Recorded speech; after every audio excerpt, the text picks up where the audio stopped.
What if one of the most powerful minds on Earth disappeared without a trace in the middle of a live event, only to reappear hours later inside an active volcano?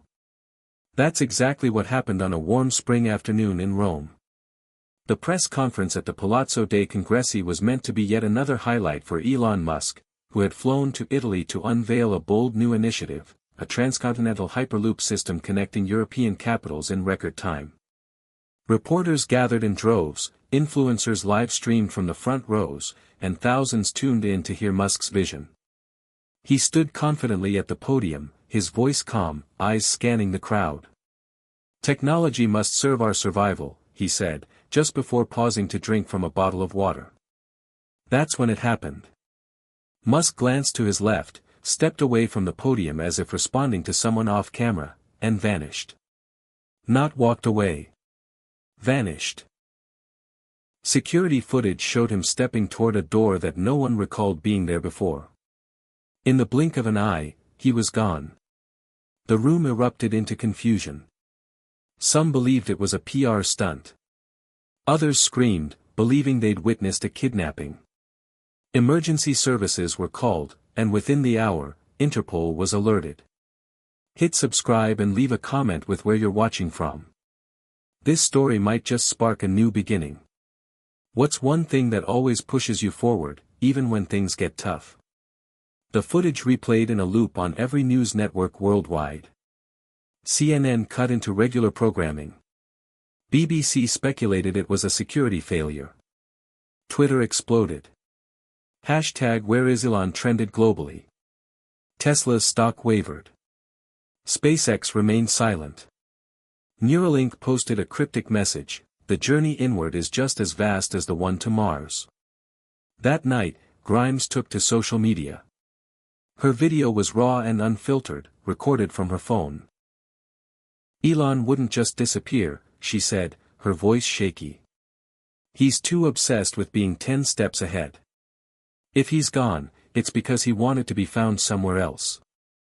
I just hope, wherever he is, he's okay." While many debated the meaning behind the disappearance, a tweet appeared on Elon Musk's personal account that no one could explain. "Inside the fire, I found clarity. No staff claimed responsibility for it. Cybersecurity experts ruled out hacking. It was verified as having originated from Elon's personal satellite-linked device." The tweet sparked more questions than it answered. What fire? What clarity? And most of all, where was Elon Musk? Meanwhile, in Sicily, Mount Etna began rumbling more aggressively than it had in years. Seismic activity picked up. A plume of smoke curled into the sky. Italian authorities began evacuating nearby villages. But among the chaos, something strange was discovered. A tourist hiker found a crushed smartphone along one of the volcano's outer trails.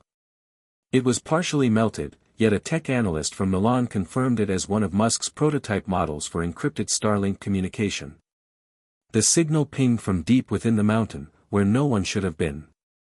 Scientists sent drones into the crater, their heat-resistant cameras capturing grainy, erratic footage of a small metallic structure half buried near one of the fumaroles. The design didn't match any known research stations, nor any Italian government infrastructure. One blurry still showed something, or someone, moving inside it. That was enough to unleash a firestorm. Conspiracy theorists flooded forums, claiming Elon had descended into the volcano willingly to test a new terraforming suit. A Reddit thread proposed he was attempting to harness geothermal energy firsthand. Others believed he had snapped from the pressure of running too many companies and sought solitude in the one place no one would follow. Journalists parachuted into Catania. Helicopters buzzed the crater's edge. A special task force was deployed to investigate, accompanied by volcanologists and members of the Italian civil defense.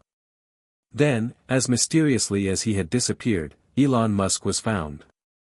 12 hours after his last public appearance, a rescue drone captured clear footage of him exiting the structure, barefoot, clothes singed, skin smeared with ash. He looked exhausted, like a man who hadn't slept in days, yet there was a flicker of something calm in his expression. He held up one hand toward the drone, almost in greeting. Minutes later, a team in thermal suits descended to retrieve him. The footage, broadcast worldwide, showed the world's most ambitious entrepreneur being airlifted from the rim of Mount Etna, cradled by medics as if he were a fallen astronaut. Questions exploded. Where had he been? Why Mount Etna? How had he survived the toxic gases and heat? And why, did he look almost serene? Elon refused to speak to the press for the first 24 hours. He remained under medical observation at a hospital in Rome. His vital signs were normal, apart from elevated stress markers and minor burns. But his eyes, they said something else. As if he'd seen something few others ever would. Finally, on the third day, he released a statement. It was not what anyone expected. I needed to be surrounded by the Earth at its most volatile, the statement began. Inside the fire, I found clarity. We are playing with forces, climate, AI, autonomy, that we do not yet understand. I needed to remember what raw power feels like, what chaos truly is. I went to the mountain to feel small again. And I did. No one knew whether to call it poetic or insane. Analysts speculated that Musk had planned the entire event. Some said it was a psychological test. A stress experiment on the global reaction to his absence. Others believed it was personal. A break. A reset. A message. What's certain is that it worked. Every major media outlet ran segments on the ordeal. Psychologists debated whether his act was a cry for help or a visionary's rite of passage. Military intelligence combed through the design of the structure he emerged from, only to find nothing. When Italian forces returned, the site was empty. Whatever Elon had built, or found, was gone. Musk himself offered no further clarification. Not at first. When he finally emerged from the shadows again, clean-shaven and dressed in a simple black t-shirt, he held a town hall-style live stream. Millions tuned in. He didn't talk about Tesla or Mars or Neuralink. Instead, he asked a question: what would you do if the entire world watched you succeed, but you felt like you were failing inside? The room went quiet. The world listened. And somewhere, under the ash and lava of Etna, a mystery still burned. Hit subscribe and leave a comment with where you're watching from. This story might just spark a new beginning. What's one thing that always pushes you forward, even when things get tough? The moment Elon Musk vanished from the stage, the ripple effect cracked through every corner of the connected world. For most people, the world keeps turning when a public figure stumbles, but this wasn't a stumble, this was something far stranger. Within minutes of his disappearance from the Rome conference, phones began ringing in boardrooms in Palo Alto, Austin, Berlin, and Shanghai. Tesla's upper management entered emergency response protocols. SpaceX, despite its firewall of confidentiality, initiated a full internal sweep of communications. No one had any idea where Elon Musk had gone. None of his staff had received instructions. His security detail was flummoxed, one of them said it was as if he'd walked through a wall. But while the world speculated and Twitter burned with hot takes, one person knew the look in Elon's eyes before he stepped off that stage: Grimes. Not just a musician, not just his partner, she had seen this version of Elon before. The internal one. The obsessed one. The one that disconnected from the physical world when something clicked inside his brain like a switchblade snapping open. She didn't believe he was kidnapped.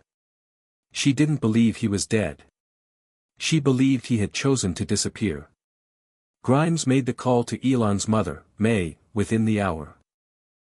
The two had often clashed, but this was different. He's chasing something, Grimes said. I think he thinks it's the only way forward. May Musk, no stranger to the eccentricities of her son, remained calm, but beneath her firm tone was the unmistakable crackle of fear. She gave the go-ahead for a private intelligence group that had once been tasked with locating a lost SpaceX prototype capsule in the Pacific to begin tracking any anomalous data that could hint at her son's location. Simultaneously, the Italian authorities launched their own investigation. Security footage from the venue was seized. Dozens of witnesses were interviewed. The footage showed him walking through a service hallway, but after 20 feet, he simply vanished. The camera showed an empty corridor after his last footstep.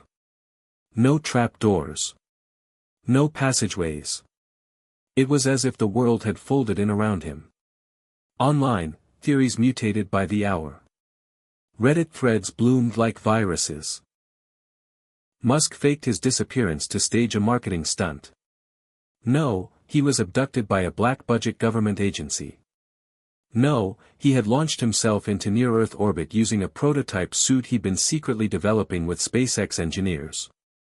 The most viral theory, however, involved Mount Etna. The tweet, "Inside the fire, I found clarity," had already been dissected by linguists and AI-based text analysts. One group traced the phrase to a line in the Divine Comedy by Dante, referencing the soul's journey through the inferno. Another noted the tweet was posted moments after a seismic pulse registered under Mount Etna's caldera, a pulse followed by an unexpected signal burst that pinged Starlink satellites, then vanished. It wasn't much. But it was enough. Grimes didn't wait for permission. She boarded a private jet to Sicily with her and Elon's eldest son, XAEA-12, leaving behind bodyguards and handlers. She didn't need protection. She needed to be closer to whatever Elon had gotten himself into. Meanwhile, the world pressed on. Tesla stock stumbled. Neuralink remained silent. SpaceX posted a cryptic image of a phoenix, drawing even more speculation. But behind the scenes, a coalition formed. Musk hired former CIA operatives to work alongside Italian search and rescue, focusing their efforts around the volcano. They began scanning satellite data, matching the exact moment of Elon's last known whereabouts with the signal spike near Etna. One operative, a former mountain reconnaissance expert named Daniel Shaw, became convinced that if Elon was alive, he had somehow built a shelter, possibly underground, possibly designed to withstand extreme heat. Shaw had seen madmen do less with fewer resources.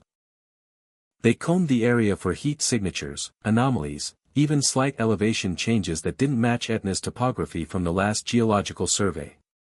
Nothing stood out. Until one drone, deployed by a local volcanology research center, sent back a thermal image that didn't make sense. In the northwest quadrant of Etna's summit, just below one of the smaller vents, a rectangular heat signature pulsed erratically. It wasn't lava.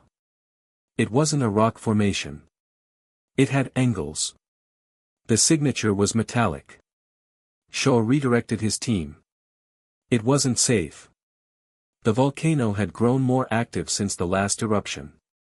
Ash was thick in the air. Winds were unpredictable. Toxic gases burst intermittently from fissures that hadn't existed the week before. But they went anyway. They climbed under moonlight, faces covered in thermal masks, feet slipping against volcanic glass and ash. By 3:27 a.m., they found it. Hidden beneath a veil of smoke and obsidian rock was a camouflaged entrance, sealed with a type of material the search team didn't recognize. There were no handles, no keypads, just a sliver barely wide enough to wedge a probe camera inside. The footage was dark at first. Then a flicker. Then movement. A figure emerged from the shadows, walking toward the camera. It was Elon Musk. He was alive. His shirt was blackened, his hair matted with ash, and his left hand bled from an open cut across the knuckles. But he looked directly at the camera. Not startled. Not desperate. Calm. Focused. As if he'd been expecting them. And then he smiled. The team radioed in the coordinates. A second team of medics and thermal engineers arrived by airlift. By the time the rescue was fully underway, dawn had begun to creep over Sicily. Orange and gold light painted the smoke rising from Etna like an oil painting. The camera kept rolling. Grimes arrived at the crater's edge just as Elon was brought up on a reinforced stretcher, a breathing mask over his face. She ran to him. He didn't speak, he simply reached for her hand and held it with more force than he had in months. He was transferred to a military hospital in Rome under tight security. Italian authorities insisted on conducting preliminary interviews, but Musk coordinated diplomatic clearances that gave Elon a few days before any formal debriefs. In that window of silence, the world descended into a frenzy. The footage from the crater was leaked, intentionally or not, and Elon's face, ashen and wild, was broadcast globally. News anchors cried. Commentators speculated. Psychologists weighed in. Was this burnout? Was it the pressure of being the face of the future? Or was it something else entirely? On day 2 of his hospitalization, Elon requested a single thing: silence. No electronics. No visitors except Grimes and his son. He meditated. He wrote in a paper notebook. And then, on the morning of the 3rd day, he emerged. A press conference was hastily arranged in a secured villa outside Rome. No suits. No slides. Just Elon, standing before a group of 25 reporters, wearing a dark gray hoodie and jeans. He spoke for 7 minutes. There are moments when you realize the machine is no longer part of you, you are part of the machine, he said. I needed to leave it all behind. To remember what chaos is. Not synthetic chaos. Not calculated disruption. Real chaos. The kind that doesn't care about quarterly profits or launch windows. Mount Etna is one of the oldest living things on this planet. And standing inside it, I remembered who we're building all this for. The questions flew. What was the structure? How did he survive? Why hadn't he told anyone? Elon didn't answer. Not directly. Instead, he ended the conference with one sentence. The fire told me what the stars couldn't. That line alone would be quoted for decades. Elon Musk, tech visionary, billionaire, the man who once wanted to die on Mars, had chosen instead to vanish into Earth's core. And he came back not with blueprints or patents, but with clarity. And for those who knew him best, the search had just begun, not for his location, but for what he discovered in that fire. It started with a low growl beneath the earth, the kind only seismologists noticed at first, buried deep in the hum of tectonic language. Mount Etna, long known as one of Earth's most active volcanoes, had been in a restless sleep, its last major eruption several months ago more theatrical than dangerous. But now, something had changed. As Elon Musk sat in a reinforced hospital room miles from the volcano's base, medical staff monitoring vitals that were curiously strong for someone recently pulled from the jaws of a mountain, Etna stirred again. Not with a whimper this time, but with the slow, cracking sound of the earth stretching its jaw open. Around 4:12 a.m. local time, satellites picked up a sudden temperature spike from the summit region. Lava, unseen for weeks, began boiling to the surface. Etna belched smoke and sulfurous gases into the morning sky, painting the pre-dawn horizon with thick ribbons of black and gold. Villages along the eastern slopes were evacuated by midday. Italian civil protection scrambled helicopters and ground crews. Roads into Catania clogged as residents tried to flee or stock up on supplies. But amidst the frenzy, attention remained on one thing: the timing. Because the eruption didn't feel like nature's random tantrum. It felt connected. Musk's return and Etna's awakening were too close together to be coincidence. Scientists dismissed the link publicly. Volcanic activity, they explained, was measured in pressure, gas release, magma movement, natural events with no regard for human affairs. But behind closed doors, volcanologists were deeply unsettled. The thermal imaging from the day Musk was recovered showed something they'd never seen: a rhythmic pulse in the lava chamber, almost like a heartbeat, as if something down there had begun to resonate. The chamber that normally behaved like a chaotic ocean was now showing regular patterns, symmetrical waves of heat moving in intervals. And one technician pointed out, reluctantly, that those waves began approximately 28 minutes after Elon Musk arrived. In the days following his retrieval, Elon said little about what he'd experienced. His interviews were vague. He spoke in metaphors. Fire. Clarity. Humility. But he didn't describe mechanisms. He didn't explain how he'd survived the carbon monoxide or heat. He simply said he had prepared. That was the word he kept using. Prepared. Not protected. Not saved. Prepared. And it was only after the eruption that others began to question, prepared for what? Across the world, researchers combed through SpaceX patents, trying to find clues. Some found fragments about heat-resistant alloys, experimental life support pods that could withstand high-pressure environments, even theories Musk once posted on X about geothermal power being the most underutilized force on the planet. What if Earth's core was the ultimate battery, he had tweeted 5 years prior. No one had taken it seriously then. Now, they weren't so sure. Meanwhile, Mount Etna intensified.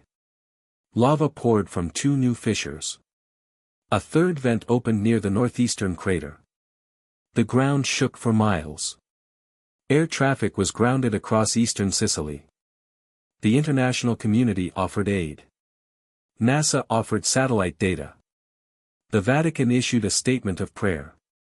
But for Musk, none of it was new. Sitting silently, eyes closed, he told Grimes one morning, "It's not angry. It's alive." He refused sedation. He refused any invasive procedures. Just fluids, he told the nurse, and a pencil. He filled page after page of a notebook with sketches, spirals, heat maps, waveforms, machine outlines that no one could understand. One drawing resembled a helix embedded within a cone, labeled only with the word interface. He made references to listening, not controlling. He spoke of resonance, not dominance. The staff didn't understand. But a volcanologist from the University of Naples who managed to sneak a glimpse of the sketches said it looked eerily like a design to harmonize frequency signatures between mechanical structures and tectonic waves. When asked to explain, he only said, "It's like he's trying to teach machines to hum in Earth's language." The eruption lasted 4 days. It was not the most violent in Etna's history, but it was the most unusual. Gas patterns changed rhythmically. Lava flow followed paths that made little geological sense, as if being guided. Animals in the region, wild boars, goats, even stray dogs, migrated away in synchronized directions, following invisible cues. And then came the final anomaly. On the morning of the 5th day, as ash cleared and the volcano fell back into a fitful sleep, a drone operated by Italian researchers spotted something impossible. The structure Elon Musk had been found in, now fully exposed and intact, standing openly on a lava shelf like a defiant survivor. The structure had re-emerged. It had not been destroyed by lava. It had not melted or collapsed. It had repositioned. Its reflective surface gleamed in the sunlight. Its geometric design pulsed faintly with heat. And, most eerily, its top now displayed an insignia never seen before, a combination of the Tesla T, the SpaceX Vector, and a new symbol, circular with a spiral within it. The drone footage showed the device vibrating slightly, then emitting a low-frequency tone that disrupted its radio feed. The camera went black. Within hours, Italian authorities cordoned off the area. Scientists in hazmat suits approached cautiously. But by the time they reached the shelf, the structure was gone. No sign of melting. No debris. It had vanished again. And with it, any immediate answers. Elon, when told about the reappearance, simply nodded. "It's learning," he said. "It knows now we're watching." The phrase sparked debate worldwide. Was it AI? A probe? Some new geothermal technology? No one could be sure. He refused to say more. In Silicon Valley, whispers began about the Etna Protocol, a rumored project Elon had funded privately through shell companies in the Balkans and northern Africa, involving geothermal synchronization systems. In Sicily, local legend began forming around the mountain. Elders spoke of ancient spirits. Children called it Elon's door. Online, the memes flew fast: Elon the Volcano Whisperer, the Fire King of Tesla, memes of him standing atop Etna with dragon wings made of solar panels. But behind the jokes was growing discomfort. This wasn't a product launch. This wasn't Mars. This was something else. Something primal. Something tied to Earth itself. For Grimes, the surreal nature of the situation was compounded by watching Elon each night draw another version of the structure, each one slightly different, evolving. He was building something, even in rest. But what terrified her most wasn't what he was sketching. It was how he behaved. He was calmer than she'd ever seen him. Not excited. Not frantic. Calm, like a monk who had reached enlightenment. She asked him once, "Did you really build that thing?" He looked up from the paper and said, "No. I just woke it up." And then he smiled. She couldn't sleep that night. By the seventh day, the press attention peaked. Documentaries aired in real time. Talk show hosts debated whether Elon had lost his mind or found some hidden knowledge. Psychiatrists weighed in. Tech experts issued cautious statements. SpaceX employees either deflected questions or quit outright. But amidst all the noise, one thing remained clear: Etna was watching. Satellite images showed subtle ground reshaping. The mountain's shape, normally shifting in small, organic ways, had begun forming something more symmetrical near its summit. A pattern. A grid. Like a circuit being carved into the earth. Elon began preparing to leave the hospital. He refused all further tests. He began eating again, mostly fruit and grains. His first request was simple: he wanted to return to Etna. Grimes tried to talk him out of it. His mother called in a panic. But Elon was immovable. "I've seen what's possible," he said. "And now I need to finish what I started." The Italian government denied the request. So did the European Union. So Elon filed an international research declaration under a company called Geocinex, requesting sovereign permission to establish a climate and energy resonance station in a neutral international zone near Etna. Within 48 hours, the paperwork was approved, thanks to an undisclosed financial donation to the Italian Science Council. He was going back. This time, not to disappear, but to connect. The mountain had spoken. And Elon Musk was listening. As the days passed and Elon Musk prepared to return to Mount Etna, the world struggled to define what had happened. Theories bloomed like mushrooms in the shadow of the volcano, each more complex, more imaginative, and, to many, more terrifying than the last. It was no longer a question of if something had changed, it was a question of what had been awakened. In the media, the mystery had matured from spectacle to obsession. Cable news anchors held roundtables with volcanologists, physicists, ex-astronauts, and behavioral psychologists, each offering different angles. One segment ran thermal scans of Etna side by side with Elon's brainwave data leaked from a hospital source. Both showed synchronized patterns, pulses at similar intervals. "He's syncing with the Earth," one guest said. "Whether intentionally or accidentally, he's connected to something geological." Social media amplified everything. On TikTok, the trend was to replicate the Etna hum, a low, droning sound that users believed mimicked the frequency picked up in the drone footage near the structure. Thousands of videos featured influencers standing in front of lava lamps, slow-motion smoke effects, and the eerie audio, a slow oscillating tone that made the skin crawl.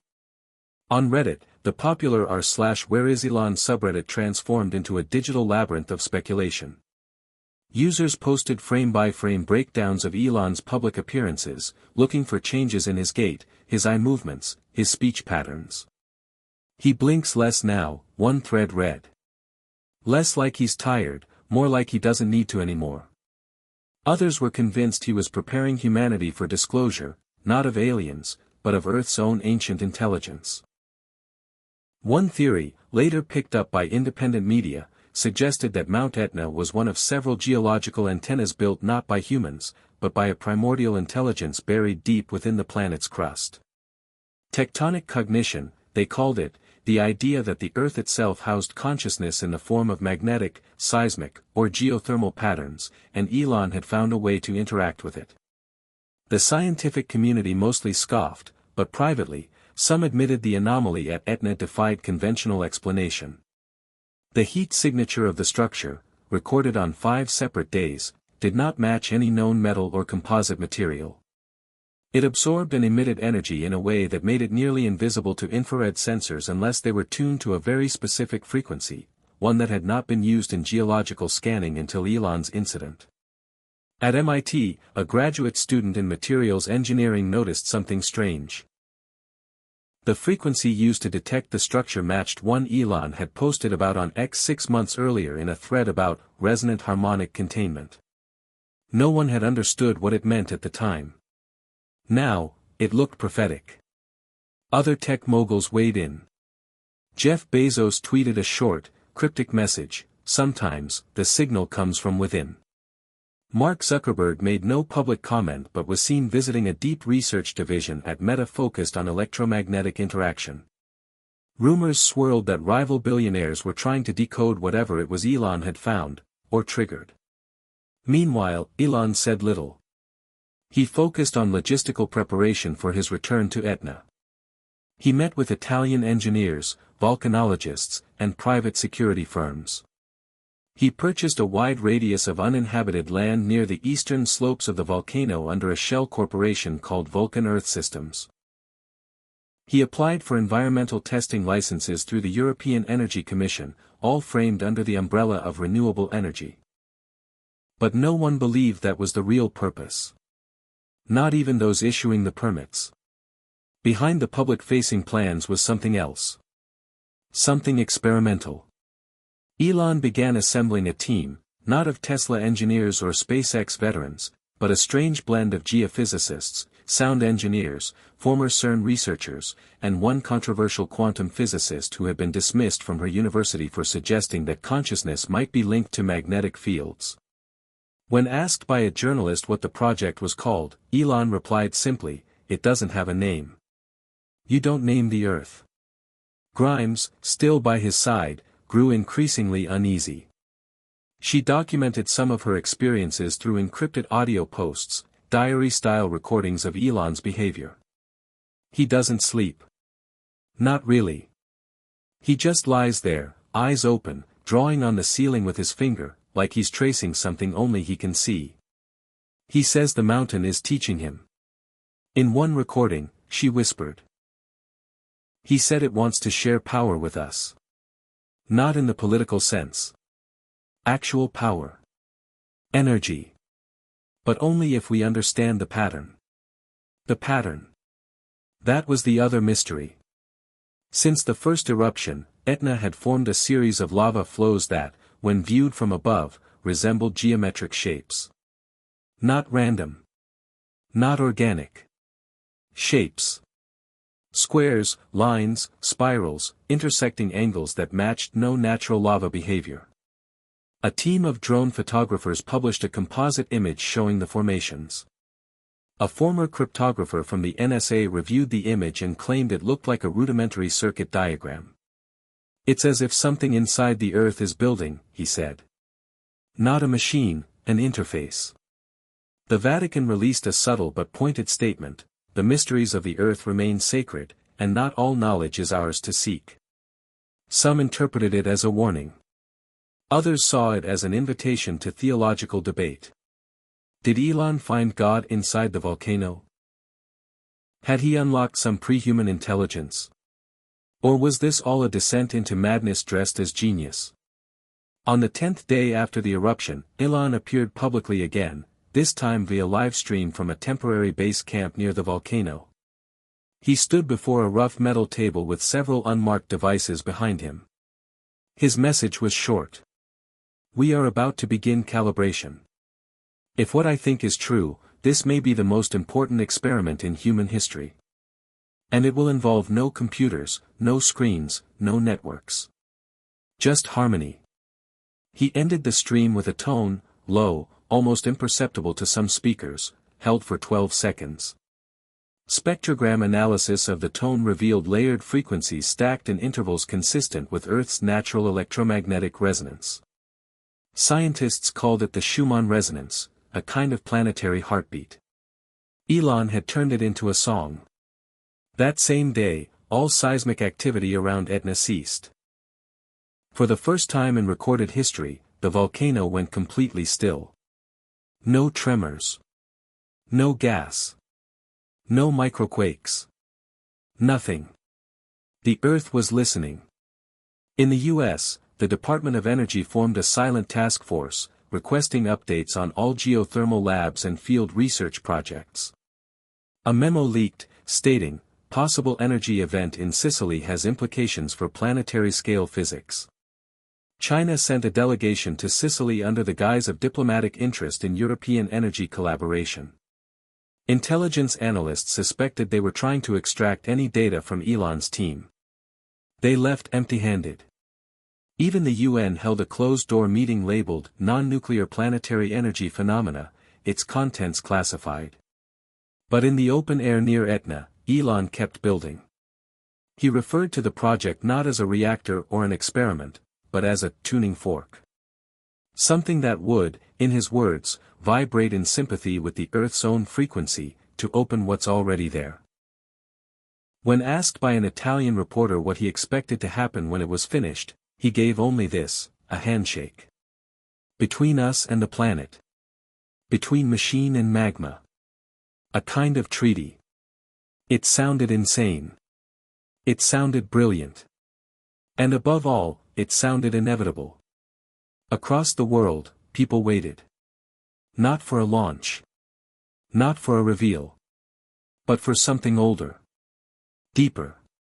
For the Earth to respond. And the mountain, silent now, seemed to be holding its breath. The structure looked nothing like any machine humans had ever built. It rose out of the rock like a relic, half-forged, half-grown, an obelisk of carbon mesh and rare alloys, some of which had no known commercial source. Standing nearly 15 feet tall and shaped like an elongated prism with spiraling ridges along its surface, it was Elon Musk's next move, the centerpiece of what he called the tuning fork. No one understood it at first. His team had constructed it under heavy guard, using materials that had been quietly flown in from multiple continents. Inside a perimeter defined by both natural volcanic ridges and makeshift barriers, Elon's crew worked around the clock. The noise was minimal. There were no generators. No drone surveillance was allowed within 2 miles. The entire site operated as if powered by silence and gravity. Those close enough to witness the tuning fork's assembly noticed a pattern: every piece of the device was handled delicately, as if the materials were not just sensitive, but alive. Elon insisted that metal be cooled in volcanic steam before integration. He drew specific angles by hand, rejecting computer simulations. "You can't digitize this frequency," he told his lead engineer, "it doesn't want to be stored. It has to be felt." What emerged was something between sculpture and signal tower. Its ridged surfaces reflecting sunlight at strange angles, producing mild heat mirages even when touched. Elon explained to his team that the fork wasn't meant to transmit, it was meant to resonate. "This isn't about sending power," he said, "it's about hearing it. Interpreting it. Matching it." He believed the Earth had a language, encoded in seismic rhythm, magnetic pulse, and geothermal breath. And Mount Etna, he claimed, was one of the clearest mouths through which it spoke. But to hear it, you needed harmony. The fork, in Elon's words, was an interpreter. A translator. A bridge. It wasn't a machine to force energy out of the planet, it was an instrument to play along with it. The tuning fork would vibrate at the same frequency as the planet's crust, syncing with subterranean heat currents, then transmitting its own sympathetic note. If the frequencies aligned, something would happen. He didn't specify what. "There will be a response," was all he said. Governments grew nervous. The European Council sent observers, masked as environmental auditors, but they weren't allowed near the core zone. Italian military drones circled once a day but stayed high enough not to breach the no-fly threshold set by Elon's legal team. A joint petition from several scientific communities demanded transparency, citing environmental risk. But Elon dismissed them all with a quiet phrase, "You're asking for permission to listen to thunder." On the 21st day after his return from the volcano, the fork was complete. Elon stood before it alone at dawn. No cameras. No press. Just the mountain, the sky, and the device. Witnesses from the outer perimeter saw him press one palm against the metal. Then he sang. Not in words, but in sound, a deep, guttural tone, steady and pure, like a Tibetan throat chant fused with a machine's hum. The sound reverberated off the rocks, the metal, the ash in the air. Minutes passed. The fork began to vibrate, slowly at first, then with growing resonance. Instruments on the ground recorded a spike in electromagnetic activity. Seismic sensors logged microquakes at shallow depths, but with no tectonic origin. Then came the light. A pale blue shimmer, barely visible in daylight, wrapped around the fork like fog caught in a gravity well. The air changed. Temperatures around the fork dropped 5 degrees in seconds, while the temperature at the base of Etna rose. Cameras in Catania picked up a faint halo over the summit, an atmospheric distortion with no cloud source. Grimes watched from the outer ring, her hands shaking, unsure whether she was witnessing brilliance or madness. "It's listening," Elon whispered when he returned to camp. That night, the Earth answered. At precisely 3:03 a.m., a deep rumble rolled across the caldera, not explosive, not violent, but rhythmic. It lasted 21 seconds, then fell silent. The tuning fork registered a surge in conductive force across its surface, and for the first time, emitted a note of its own. Not a human note. Not an electronic frequency. Something deeper. Broader. A harmonic pulse that spread through the ground, into the rock, down into the crust. Across Europe, seismic monitors recorded a symmetrical tremor pattern across 4 countries, all in perfect sync. It was as if the Earth had blinked. The next morning, Elon called an emergency session with his team. He told them the fork had reached resonance. Phase 1 was complete. Now came Phase 2. When asked what that meant, he said, "We're going to ask it a question." The world erupted. Headlines screamed of planetary experiments gone rogue. A petition with over 10 million signatures demanded a halt to Elon's activities near the volcano. The Italian government froze several of his company's local permits. But it didn't matter. The fork was already active. Its materials, bonded under Earth's heat and pressure, were no longer static. They had adapted. They had changed. Elon claimed the fork was now organically synchronized, meaning it no longer needed external input to operate. It could interpret and reflect frequencies autonomously. It had become, in essence, alive in its purpose.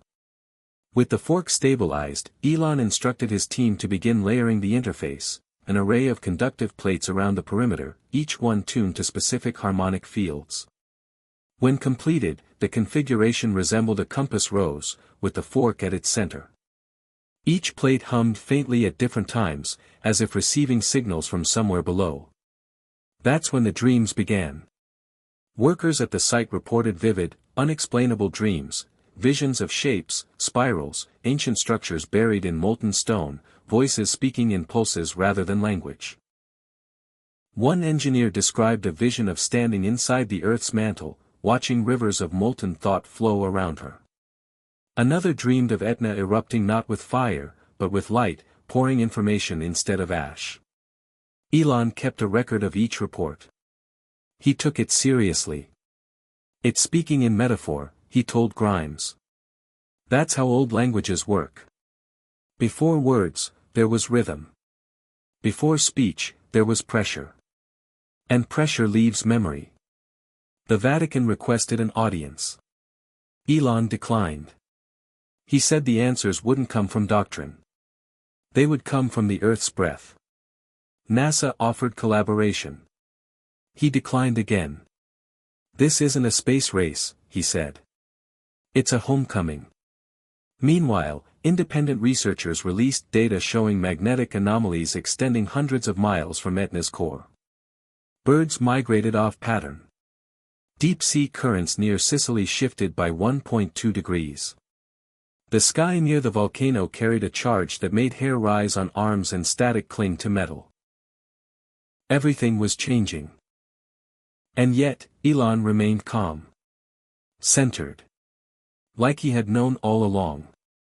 On the 30th day, just before sunset, Elon stood before the tuning fork again. This time, he brought no instruments. No tech. Just his voice. And once more, he sang. The frequency rose slowly, the fork responded, and a low hum filled the basin. The earth stirred. Not in violence, but in cadence. A pattern emerged. A dialogue had begun. And the world would never be the same. The sound came first, long before the scientists, the satellites, or the seismic monitors could register anything material.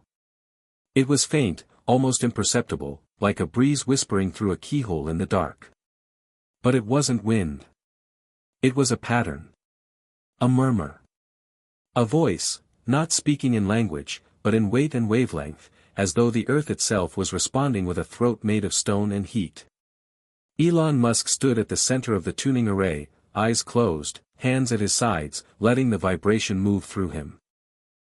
Around him, the plates pulsed with quiet rhythm, the tuning fork glowing ever so faintly, shifting hues between silver, violet, and a deep blue that seemed to pull the air inward. The mountain beneath them was silent, but the silence had texture now, layers of pressure and tone moving just beneath the surface, like a sleeping creature turning in its bed.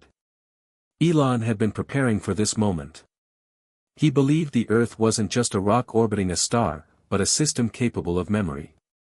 That memory was embedded in pressure, tectonic stress, magnetic distortion, geothermal flow. Memory in stone. A planetary record written not in ink, but in resonance. His team began noticing data irregularities that couldn't be explained by normal geophysics. The harmonic pulses from the tuning fork began triggering subtle shifts in the Earth's crust, not destructive shifts, but intelligent ones. Cooled lava patterns began to reorganize. Thermal images showed heat channels rerouting underground.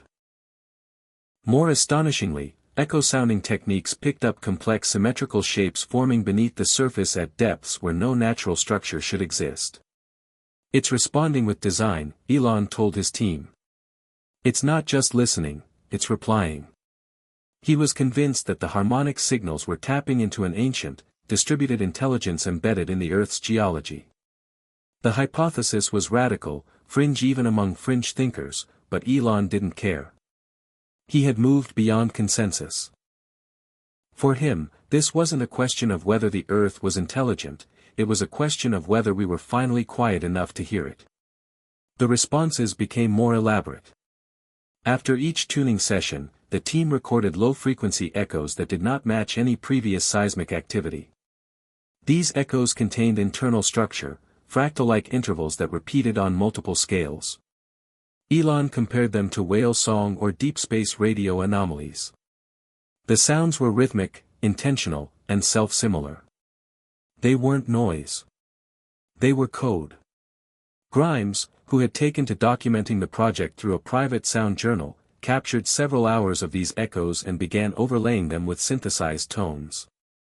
The result was something haunting, music that felt like it had been composed not by humans, but by geology itself. One composition, which she titled Strata, quickly spread across the encrypted servers of Elon's most trusted collaborators.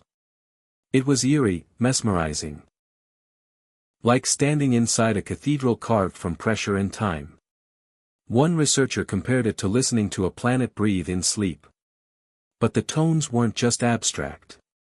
As the tuning fork sessions continued, the team discovered correlations between the harmonic responses and actual physical phenomena. In one case, a sequence of pulses was followed by a sudden clearing of volcanic gases along Etna's eastern ridge, as if a valve had been released. In another, a strange electromagnetic fluctuation briefly disrupted compasses and drones across a 5-kilometer radius, then, just as suddenly, everything returned to normal. It was as if the mountain had spoken and then erased its words. The voices in the stone grew more coherent. Elon became increasingly obsessed with mapping them, not just as sound, but as structure.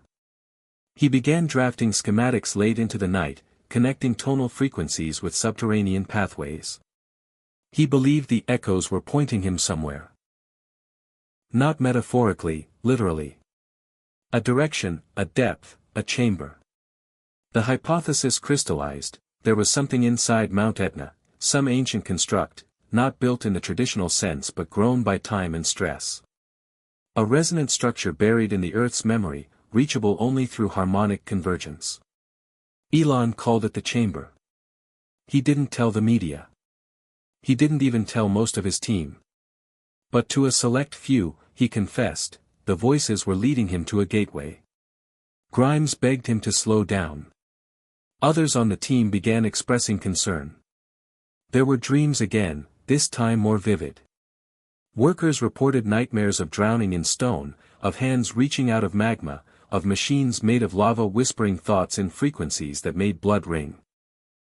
One engineer quit without explanation. Another burned her notes and refused to speak. Elon remained undeterred. He believed the fear was a natural reaction to exposure, not to danger, but to scale. "We're not wired for this," he told Grimes. "We evolved to hear in air. But this is stone language. Memory shaped by pressure. It doesn't speak to our minds. It speaks to our atoms."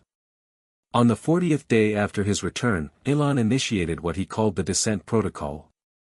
He and a small crew prepared to descend into Etna, not through the crater, but through a controlled fissure on the volcano's northeastern face that had opened during the recent eruption. They reinforced the shaft with heat-resistant alloys, deployed drones ahead of the team, and carried no digital equipment, only analog sensors and acoustic resonators. The descent was dangerous.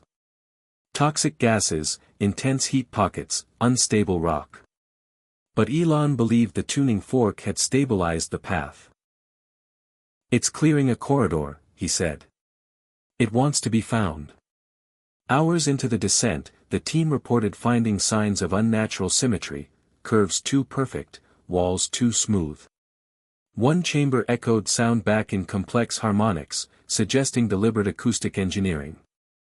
A second cavity was lined with black mineral that reflected no light, only heat. Instruments called it a null mirror. Elon reached the lower chamber first. What he found there was never broadcast, never published. But he returned changed. His eyes were wide.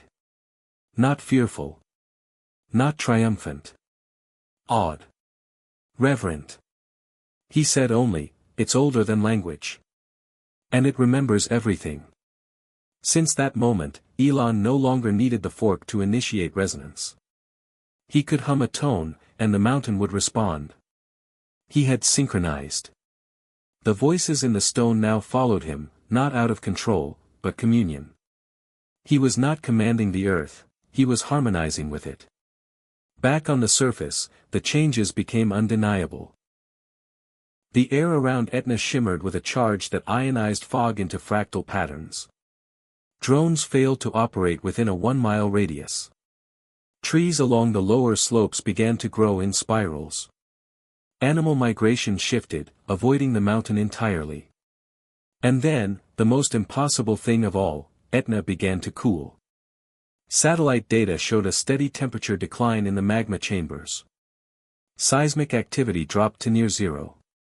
The volcano, known for centuries of fury, had entered what scientists called a geologically impossible stasis. Elon didn't call it stasis. He called it listening. "The Earth has heard us," he said in a final internal briefing. "And now, It wants to show us what comes next. That night, Elon disappeared again. Not like before. This time, it was deliberate. He left no message. No GPS tracker. Just a single handwritten line on a folded piece of paper on Grimes' pillow. Stone remembers. I'm going deeper. She wept, but she understood. The tuning fork stood quiet now. But it vibrated still, in sympathy with something far below. The mountain waited. The world held its breath. And the voices in the stone whispered of a door about to open. They said the earth was solid. That it had layers, crust, mantle, core, mapped by math and echoed by quake and drill. But what no textbook had accounted for was song. Elon Musk descended into Mount Etna not in pursuit of power, but of resonance. Where others had seen a volcano, he saw an archive. Not of ash, but of time. The descent began at 4:44 a.m., the hour Elon claimed the mountain was most still. He wore no modern sensors, no AI-linked helmets or exosuits. Instead, his only tools were analog instruments. Acoustic rods tuned to harmonic frequencies, a heat-resistant cloak lined with geosilk, and a notebook filled with hand-drawn diagrams of sound patterns he claimed the Earth had shown him. The entry shaft, once a jagged crack from a previous eruption, had been smoothed by unseen forces, its edges cool, almost polished, as if worn down not by lava but by intention. The further he went, the stranger the material around him became. Rock turned to something denser, metallic in sound but soft under touch, like obsidian breathing. The light dimmed. Not from lack of sun, but as though photons themselves were hesitating. Above, Grimes watched through an old analog monitor, her hand resting on the metal casing. Signals cut out 2 hours in, just like before, but she didn't panic. She said she could feel him still. He's not falling, she whispered.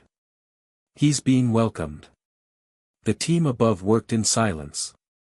They had stopped using digital communication inside the crater zone. It interfered with the fork. Instead, they used touch, signal lights, and old-fashioned rope codes, methods as ancient as the Earth they now partnered with. Elon had told them, the Earth doesn't speak binary. It speaks pressure. Massachusetts frequency. He moved slowly, deeper into what should have been lethal zones. But the readings were anomalous. Temperatures stabilized around him. Toxic gas levels dropped precisely where he stood. Drones sent before him had corroded within minutes, yet his body, unaided by tech, registered no signs of exposure. It was as if the mountain knew him. Then, 5 hours into the descent, he reached the chamber. The space was not a cavern in the traditional sense. It was spherical, geometrically exact, and lined with a dark material that absorbed both light and sound. It didn't reflect anything, it swallowed it. Yet when Elon stepped inside, the walls lit up, not with light, but with motion. Tones, humming in sequence, created patterns that danced across the surface. They resembled waveforms, but they weren't simple sinusoids. They had complexity, nested layers. Fractal resonance. He placed one palm on the wall. The room responded. Not violently. Not even visually. But internally, inside his body, his bones. The vibration passed through his skeleton like a current, tuning him like a vessel. He began to understand. The mountain, the fork, the harmonics, it was all one instrument. And he was not the player. He was the string. He sat cross-legged in the center of the chamber, eyes closed. He began to hum, echoing the tuning frequencies he had spent weeks perfecting.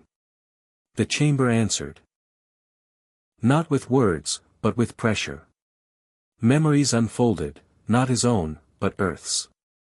He saw tectonic plates moving like muscles, magma as breath, fault lines as thought patterns. He experienced the formation of continents as a kind of planetary dreaming. He felt the extinction events as exhalations. Every cataclysm a necessary reset. Every eruption a cry of frustration, or joy. Then the images changed.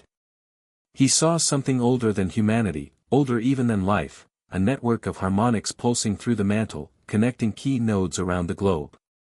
Not constructed, but grown. Like neural networks forged in rock. And each node had a chamber. A consciousness anchor. He was sitting in one. "You're not the first," a voice said, not in his ears, but in his spine. It was not male, not female. It was stone itself, thinking in pressure. "But you're the first who listened." He asked no questions. He knew they would be answered through feeling. The chamber began to shift. The walls rotated in near silence, revealing new shapes, glyphs carved not with tools but with heat. They glowed with a soft, internal pulse, each one vibrating at a unique frequency. Elon reached into his notebook, turned to a blank page, and began to draw. For hours, he mapped the patterns, letting his hand move without intention. It wasn't design, it was transcription. Outside, strange things began happening on the surface. The tuning fork began to hum again, but this time without activation. The resonance plate array tilted slightly, as though reorienting toward something underground. Magnetic compasses in Catania spun freely. Birds fled the region. The clouds above Etna formed a perfect circle and remained motionless. Then, around 9 p.m., the mountain pulsed. Not an eruption. Not a quake.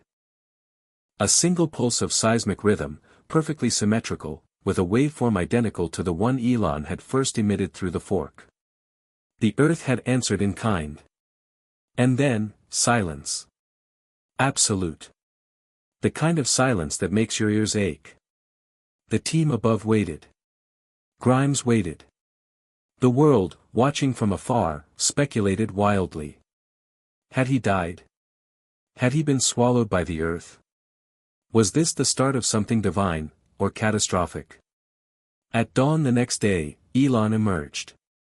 Alone. Unburned. Unshaken. Changed. His eyes had a clarity that unnerved even those closest to him. He said little. Just this, it's awake. And it wants us to remember. In his hands, the notebook. Filled edge to edge with complex symbols, harmonic matrices, and pressure maps that none of his scientists could explain. But when they fed the symbols into an analog vibration engine, the fork responded, singing in a new frequency. One no one had heard before. The resonance reached deep underground, triggering a soft quake. Not destructive, but resonant. And from the caldera, a column of steam rose. Within it, light. Not fire. Light that shimmered like data, like sound visible to the naked eye.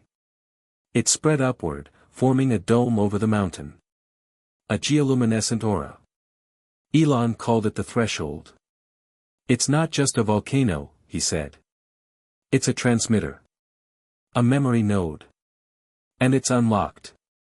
He paused, eyes turned toward the light. There are others. Then he smiled. Not like a man who had found glory.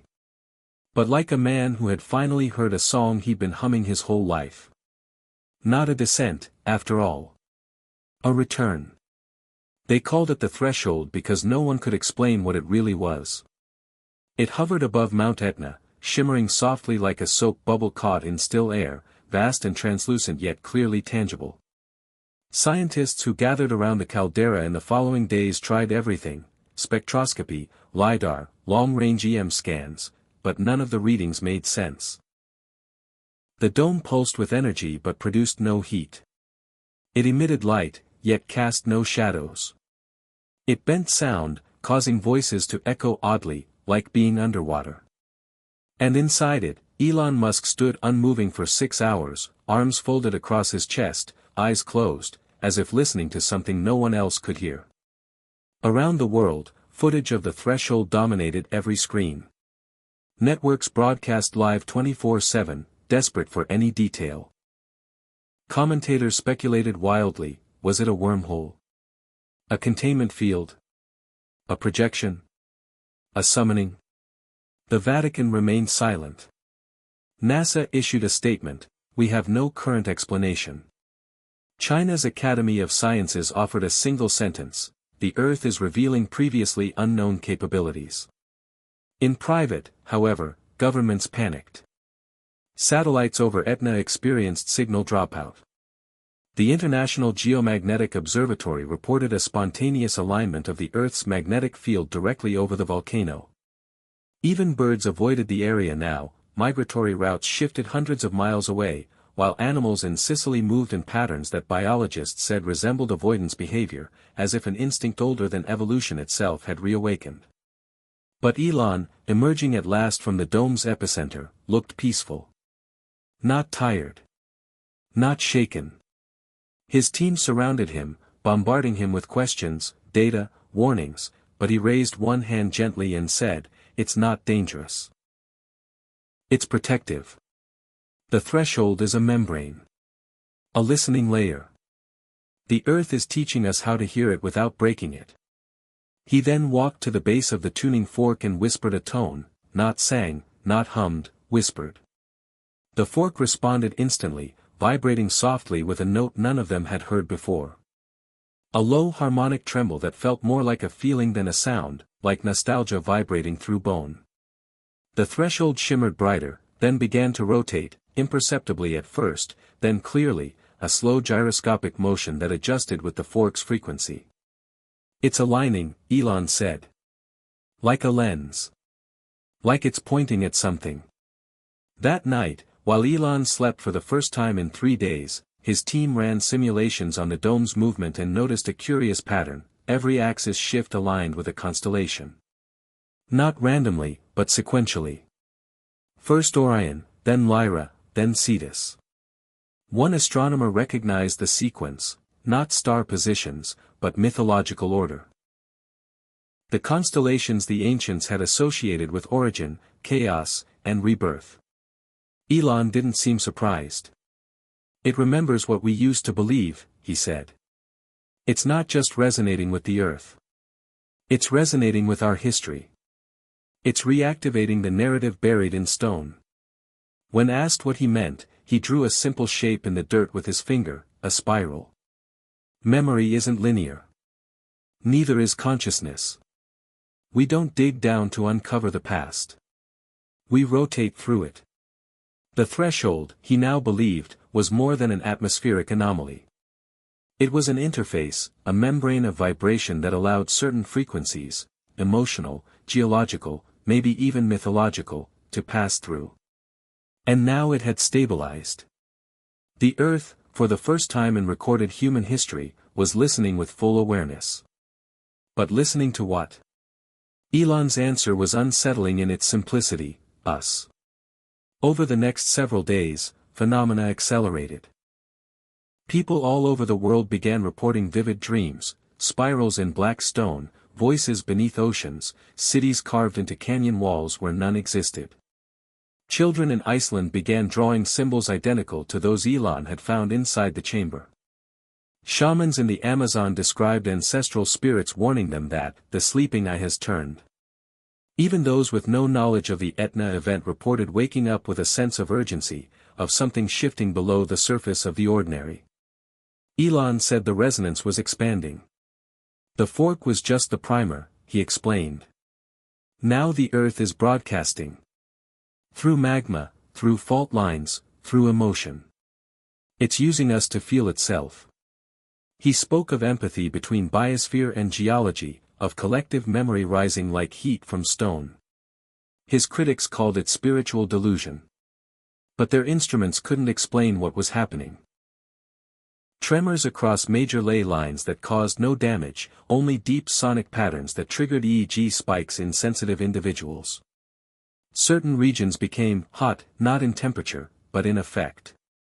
Old monuments began to resonate, literally. Stonehenge emitted a faint hum. The Great Pyramid of Giza caused compasses to spin slowly counterclockwise for hours. Temples in Peru reflected sound frequencies they had never been exposed to. It was as if the earth was reaching out through old nodes, places where ancient humans had once listened more than they spoke. And Elon was at the center of it all. He no longer gave press conferences. He spent hours at the base of the tuning fork, sometimes speaking in tones, sometimes in silence, as if translating instructions no one else could perceive.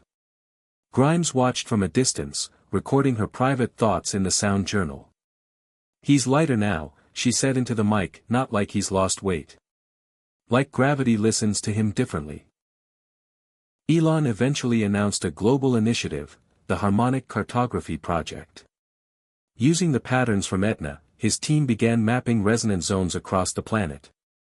Not traditional fault lines, but feeling lines, pathways where the Earth's frequencies aligned with human perception.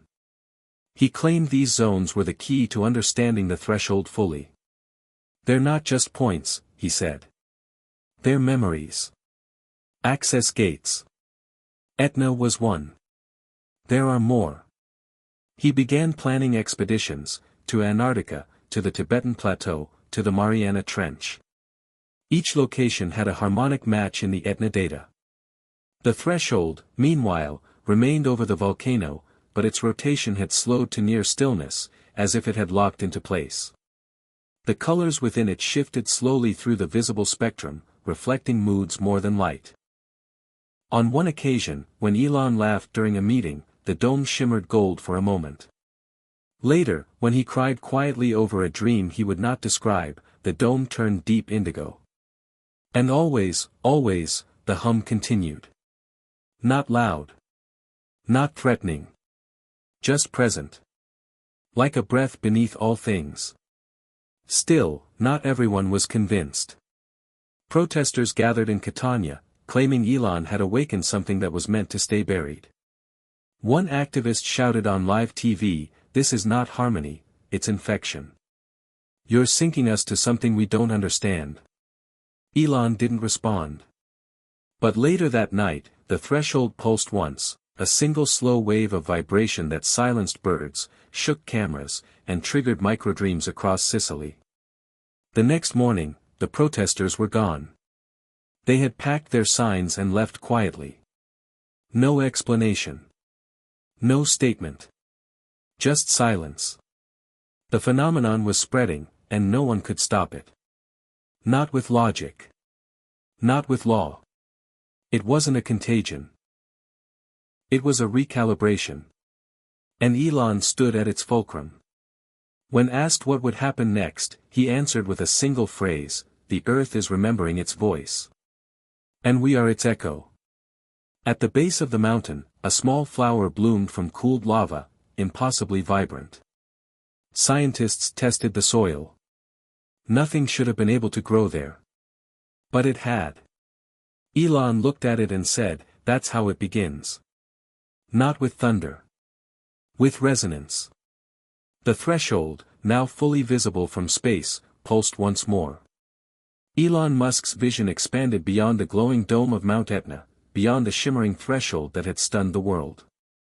Now, he was intent on mapping what he called the Earth's harmonic signature, a network of invisible energy lines, resonant nodes, and memory gates spread across the globe. He dubbed the project Harmonic Cartography, a name that sounded both poetic and technical, and fitting for something that balanced ancient mystery and cutting-edge science.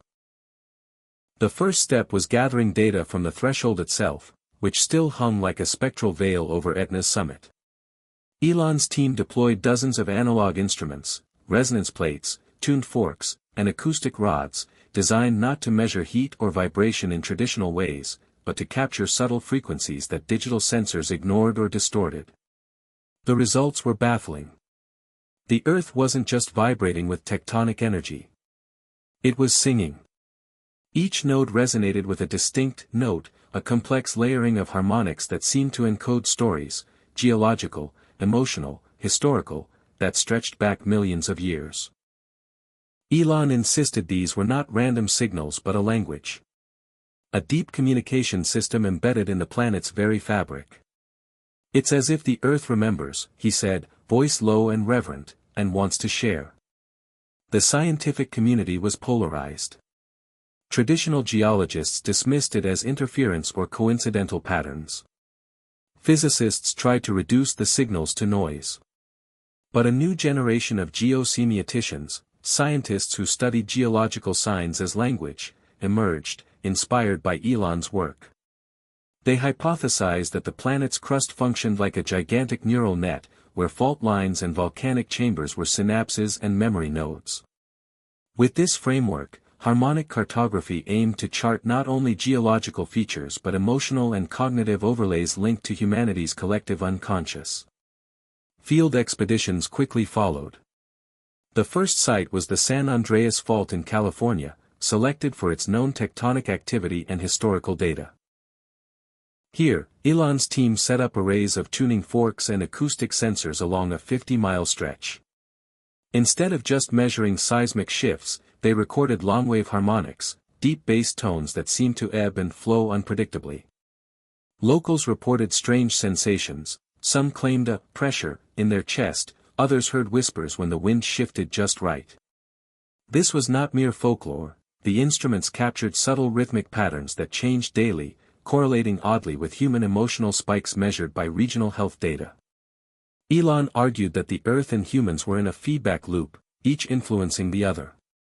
Next was the Tibetan Plateau, a place long considered sacred and mysterious. There, the team discovered a network of underground caves filled with crystalline formations that amplified natural frequencies. Ancient inscriptions, petroglyphs, lined the walls, matching some of the harmonic patterns recorded at Etna. These caves functioned as natural resonators, projecting sound waves that altered mood and perception in those who entered.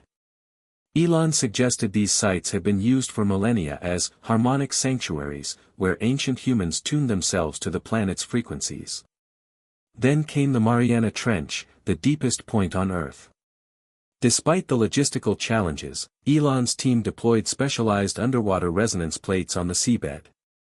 The data was stunning, a constant low-frequency hum, modulating in complex cycles, as if the ocean floor itself breathed in rhythm with tectonic pulses. The Mariana site added a critical piece. Water was not a barrier but a conduit in this planetary symphony.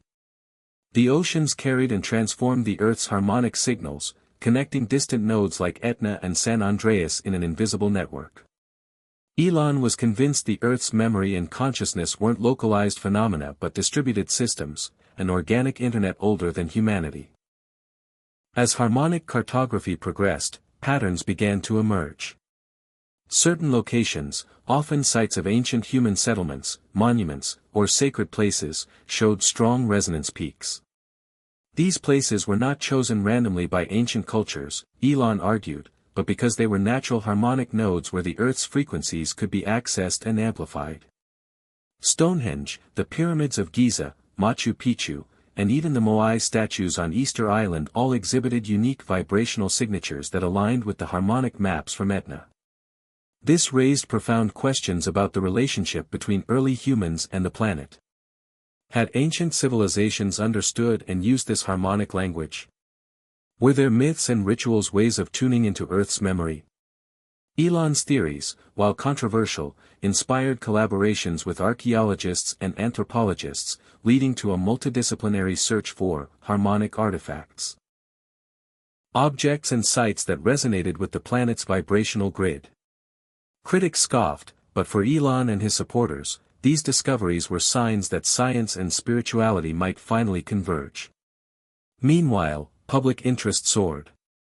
The Harmonic Cartography project became a global phenomenon. People traveled to resonance sites hoping to experience the effects firsthand. Improved mood, enhanced creativity, even healing sensations were reported anecdotally. The tourism industry adapted quickly, creating resonance retreats that combined meditation with sound therapy inspired by Elon's findings. Tech companies developed wearable devices that attempted to measure personal resonance with Earth's frequencies, though results varied widely. Despite the excitement, challenges remained. The data was complex and difficult to interpret, with patterns shifting unpredictably due to natural and human factors. Some regions experienced discordant vibrations. Noise pollution, industrial activity, or seismic instability, that disrupted the harmonic flow. Elon acknowledged these challenges, calling them disruptions to Earth's signal, caused by humanity's technological footprint. He urged a new ethic: we must learn to listen, not dominate. To harmonize, not disrupt. This message resonated especially with younger generations, sparking a movement that combined environmental activism with harmonic awareness. Schools introduced classes on sound ecology and earth resonance. Communities organized listening sessions, where participants gathered in resonant locations to meditate and share experiences. Meanwhile, Elon's personal transformation deepened. He rarely spoke in public but communicated through written notes and rare interviews, emphasizing empathy and humility. "The Earth's voice is fragile," he wrote in one letter. "We must treat it with reverence." His partnership with Grimes also evolved. She contributed sound compositions inspired by the harmonic maps, blending art and science. Their collaboration became a symbol of interdisciplinary unity in a time of division. However, not everyone welcomed these changes. Industrial lobbies feared restrictions on mining, drilling, and construction near resonant sites. Political leaders worried about the implications of a planet with consciousness. Some religious groups condemned the project as heretical. Elon faced increasing pressure but remained steadfast. "We're not here to control," he said in a rare press statement. "We're here to listen and learn." As the project expanded, unexpected discoveries surfaced. Some resonant nodes corresponded to regions of high seismic risk, but the harmonic activity appeared to modulate fault stress, potentially reducing earthquake severity. This suggested a feedback mechanism where Earth's memory influenced tectonic behavior. Elon called it planetary self-regulation. More controversially, some people claimed that exposure to harmonic zones triggered spontaneous visions or altered states of consciousness. Neuroscientists began investigating the correlation between resonance patterns and brainwave activity. Early findings hinted at a profound connection between Earth's frequencies and human cognition, possibly explaining ancient shamanic practices linked to sacred sites. By the end of the year, harmonic cartography had mapped dozens of global sites, creating the first tentative, planetary harmonic grid. Elon unveiled an interactive digital map combining geological data, acoustic recordings, and cultural histories. It allowed users to explore the Earth's resonant nodes, learn about their significance, and even hear audio recreations of harmonic patterns. The launch event was live-streamed worldwide, attracting millions.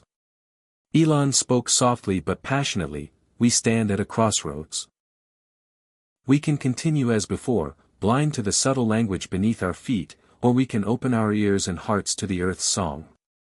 This map is not just science. It's a call to reconnect, to remember our place within a living planet. That night, a small tremor shook Etna's base, so subtle it registered only on sensitive instruments. But the threshold shimmered briefly, brighter than ever, as if acknowledging the milestone. The world was listening. The Earth was speaking. And Elon Musk was its interpreter. Hit subscribe and leave a comment with where you're watching from. This story might just spark a new beginning. What's one thing that always pushes you forward, even when things get tough?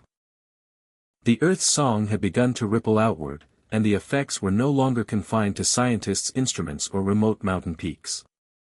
Instead, the harmonic frequencies emanating from Mount Etna and other mapped nodes began to resonate in the minds and lives of people across the globe.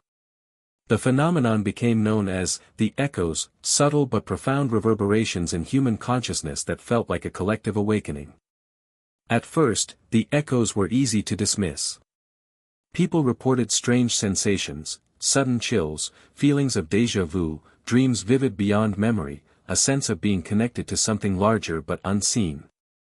Social media exploded with anecdotes. Users described hearing distant humming, seeing brief flashes of light, or experiencing moments of inexplicable clarity. Neuroscientists were intrigued but cautious. EEG studies conducted in multiple countries showed increased activity in brain regions associated with empathy, memory, and emotional processing during exposure to Earth's harmonic frequencies. Subjects in controlled environments experienced shifts in brainwave patterns, enhanced alpha and theta waves, that paralleled meditative states. Psychologists began to explore whether the echoes could foster mental health benefits, including reduced anxiety and improved emotional regulation. Elon Musk's team collaborated with researchers at leading universities to develop protocols for safely engaging with these frequencies. Meanwhile, artists and musicians found inspiration in the echoes. Composers created symphonies based on harmonic data from Etna and other nodes, blending traditional instruments with natural sounds recorded from volcanic vents, ocean waves, and forest canopies. Visual artists experimented with light and color to represent the shifting spectrum of the threshold. Performances integrated multisensory experiences aimed at tuning audiences to the Earth's resonance. One notable event was held in San Francisco's Golden Gate Park, where a massive outdoor concert synchronized with the harmonic peaks measured along the San Andreas Fault. Thousands attended, reporting feelings of unity, transcendence, and catharsis. The event was broadcast globally and credited with igniting a worldwide movement centered on reconnecting with Earth's living pulse. However, the echoes were not universally embraced. Skeptics and critics warned of mass hysteria, neurological side effects, or exploitation by opportunists. Conspiracy theories flourished, claiming the echoes were government experiments, alien signals, or mind control attempts. Some religious leaders condemned the phenomena as dangerous spiritual interference. Governments debated regulatory measures to monitor or restrict exposure to harmonic frequencies, fearing social disruption. Despite controversy, many individuals credited the echoes with profound personal transformations. People reported breakthroughs in long-standing emotional traumas, renewed connections with family and community, and a deepened sense of purpose. Therapists integrated harmonic frequency sessions into treatment plans, and retreats at resonant sites multiplied. Elon Musk's personal health visibly improved. He appeared more serene, almost luminous in interviews, though he continued to shun the spotlight. Grimes's public commentary reflected a shared vision of harmony between technology, nature, and spirit. Yet beneath the surface, tension simmered. Some regions experienced increased seismic activity coinciding with peak harmonic resonance, sparking fears that the echoes might be triggering geological instability. Elon's team worked tirelessly to understand the feedback loops, developing algorithms to predict and mitigate risks. There was also an unsettling phenomenon dubbed the dissonance, occasional bursts of chaotic frequencies that disrupted harmony, causing agitation, confusion, or even violent outbursts in exposed populations. These episodes remained poorly understood but suggested that Earth's resonance was not uniformly benevolent. Rather, it reflected the planet's complex, living nature, capable of both creation and destruction. On a personal level, Elon wrestled with the ethical implications. He had unlocked a new dimension of human-Earth interaction, but at what cost? Was humanity ready to bear such knowledge? Could they misuse it? These questions haunted his quieter moments. One evening at Etna's base camp, Elon confided to Grimes, "We're learning to listen, but not yet to speak. The Earth sings to us, but we have not yet found the right words to reply." The threshold continued to pulse overhead, an ever-present reminder of the fragile dialogue. Then, unexpectedly, a new development shifted everything. A team member monitoring data streams detected a series of rapid, patterned pulses emanating from within the threshold itself. Unlike previous steady harmonics, these signals resembled coded sequences, bursts of frequency arranged in mathematical patterns that suggested intentional communication. Elon called it the Earth's message. International teams decoded the initial sequences, revealing fragments that aligned with fundamental constants in physics and prime number sequences, hinting at a universal language embedded in Earth's resonance. This discovery sent shockwaves through scientific and philosophical communities. Could the planet be consciously communicating in a language predating humanity? Was the Earth a sentient being reaching out through the harmonic interface? Debates erupted across disciplines. Theologians pondered divine agency. Scientists grappled with the implications for consciousness studies. Philosophers revisited age-old questions about life, mind, and matter. Elon's role evolved from explorer to mediator. He convened a summit of global leaders, scientists, and cultural figures to discuss the ramifications. The summit's theme was simple yet profound: listening to Earth, listening to ourselves. Public expectations soared. People worldwide awaited further transmissions, hoping for guidance, warnings, or revelations. The threshold shimmered brighter during the summit, almost as if responding to the collective attention. Elon's message was clear: we stand at a new frontier, where Earth's voice and human consciousness converge. Our challenge is to honor this dialogue, to deepen our empathy, and to become responsible stewards of the living planet. As the echoes intensified, humanity faced both promise and peril. Communities reorganized around harmonic awareness, redefining relationships with land and each other. Economic models shifted toward sustainability and reciprocity. New technologies emerged, designed to harmonize with Earth's frequencies rather than exploit resources. Yet, conflicts persisted. Nations vied for control over resonant sites. Corporate interests pushed back against restrictions. Social inequalities influenced access to harmonic healing and education. The story of the echoes was not one of utopia but of ongoing struggle to integrate an ancient planetary consciousness with modern human complexity. At night, Elon often stood alone near the tuning fork at Etna, feeling the subtle vibrations coursing through stone and air. The threshold's glow cast shifting patterns on his face. He thought of the vanished hours inside the dome, the mysteries uncovered, and the uncharted path ahead. The Earth's voice had been heard. Now came the true test: whether humanity could listen with wisdom, humility, and heart. The echoes would continue to ripple through time and space, a call to awaken, to connect, and to evolve. Elon Musk had become not just a visionary entrepreneur but a conduit for a planetary awakening, an invitation to all to join in the symphony of life. As the world grew attuned to the Earth's harmonic frequencies, the line between revelation and catastrophe blurred. The same resonance that sparked hope and healing also stirred ancient forces dormant beneath the planet's crust. Elon Musk, once hailed as a pioneer of planetary consciousness, found himself grappling with unintended consequences that threatened to unravel everything. The global harmonic cartography network had expanded rapidly, with millions tuning in, connecting their devices to the Earth's subtle vibrations. Cities near resonant nodes experienced bursts of heightened activity, both human and geological. In California, near the San Andreas Fault, communities reported strange electromagnetic disturbances, power grids flickered, communication satellites suffered brief outages, and sensitive medical devices malfunctioned. Local governments scrambled to investigate. Scientists warned these anomalies were signs of resonance overload, when natural harmonic frequencies combined with human technology's electromagnetic emissions, creating feedback loops that stressed both infrastructure and ecology. Meanwhile, seismic activity spiked unpredictably. Small earthquakes became more frequent along fault lines, unsettling populations already wary of disaster.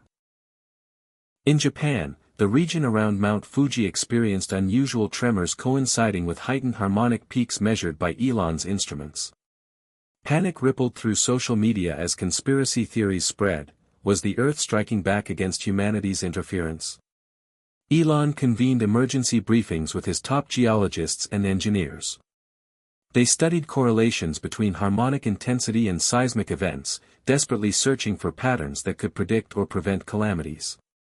The emerging picture was unsettling. The Earth's resonance was a dynamic system, delicate and easily disrupted. Interference from mining operations, industrial noise, and electromagnetic pollution acted as dissonant elements, fracturing the harmonic flow and triggering tectonic instability. In Europe, volcanic activity around Etna itself increased. The mountain emitted ash clouds and seismic tremors reminiscent of the days before Elon's threshold discovery, but now amplified.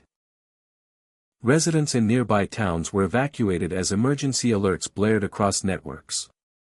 Elon's presence at Etna was both a symbol of hope and a source of controversy. Some hailed him as the visionary who unlocked Earth's voice, others blamed him for awakening dangerous forces. Environmental activists clashed with industry leaders over access to resonant sites, while governments debated whether to impose strict limits or embrace the new science to harness energy and resources more responsibly. The tension peaked when a massive quake struck near San Francisco, causing widespread damage and dozens of casualties. Investigations revealed the event correlated with a period of intense harmonic activity and a surge in human-generated electromagnetic interference. Public opinion soured. Was the Earth's resonance a blessing or a curse? Elon faced harsh criticism in the media. Headlines questioned whether his pursuit of harmonic cartography had inadvertently triggered disasters. Yet he refused to back down. "We are not masters of the planet," he stated in a rare press conference. "We are students. Every discovery carries risk, but retreating into ignorance is not an option." Elon doubled down on research into mitigating resonance overload. His team developed filtering technologies, adaptive harmonic dampeners and noise cancellation arrays, that could stabilize resonant nodes by reducing human interference. Pilot projects in sensitive areas showed promise, calming seismic activity and restoring ecological balance. However, these solutions required global cooperation and massive investment, challenging in a world fractured by political and economic rivalries. Meanwhile, the dissonance phenomenon grew more frequent and severe. In certain urban centers, sudden spikes of chaotic harmonic energy caused widespread unrest, mass hallucinations, aggressive behavior, and unexplained illnesses. Hospitals reported surges in patients experiencing sensory overload and psychological distress. The line between natural resonance and human neurology blurred dangerously. Elon's neuroscientists theorize that some individuals might be more sensitive to these frequencies, perhaps genetically predisposed, raising ethical questions about exposure and protection. Cultural tensions flared as some communities embraced harmonic healing while others feared its effects. Religious factions denounced the phenomenon as demonic possession or spiritual warfare. Governments imposed curfews and restricted access to resonant sites. In response, grassroots movements advocating for harmonic awareness grew underground, organizing secret gatherings and harmonic healing circles. The world was divided between those seeking to harness Earth's song and those struggling to survive its unpredictable power. Amidst the turmoil, Elon Musk retreated to Etna, the epicenter of resonance and ruin. There, in the shadow of the threshold, he sought clarity. The mountain rumbled beneath his feet as he meditated, feeling the turbulent energies coursing through stone and air. He realized that humanity's relationship with Earth was at a crossroads, not unlike the delicate dance between two resonant strings that could either harmonize or shatter each other. One night, a sudden eruption illuminated the sky, sending plumes of ash and lava cascading down Etna's slopes. Elon stood watching, understanding that the planet itself was expressing its pain and power. This eruption was not just geological, it was a message, a reminder of the consequences of imbalance. Determined to find a way forward, Elon assembled a council of scientists, indigenous leaders, spiritual guides, and technologists. They met in a remote sanctuary near Etna to forge a new path, one that honored the Earth's voice while respecting its limits. The council devised principles they called the Resonance Accord, a commitment to minimize human disruption of natural harmonic flows, to protect sacred sites, and to develop technologies in harmony with Earth's frequencies. This accord called for global collaboration, transparency, and a shift in values from exploitation to stewardship. It was an ambitious vision, but necessary. Elon's work had revealed Earth as a living, conscious entity, a partner, not a resource.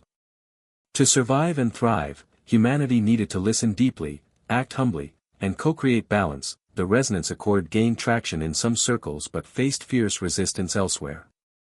Powerful industries resisted regulations, political factions saw the accord as a threat to sovereignty, skeptics dismissed it as pseudoscience. Elon became a lightning rod for debate, some hailed him as a prophet, others as a reckless idealist. Meanwhile, the Earth continued to send signals. New resonant nodes emerged unpredictably, shifting the harmonic landscape like a living mosaic. Elon's harmonic cartography project evolved into a dynamic system, constantly updating to reflect the planet's changing voice. People learned to read the map as a guide for living in tune with Earth's rhythms. At Etna, Elon launched a new initiative, the Listening Network, a global community connected through harmonic sensors and meditative practices designed to sense and respond to Earth's signals in real time.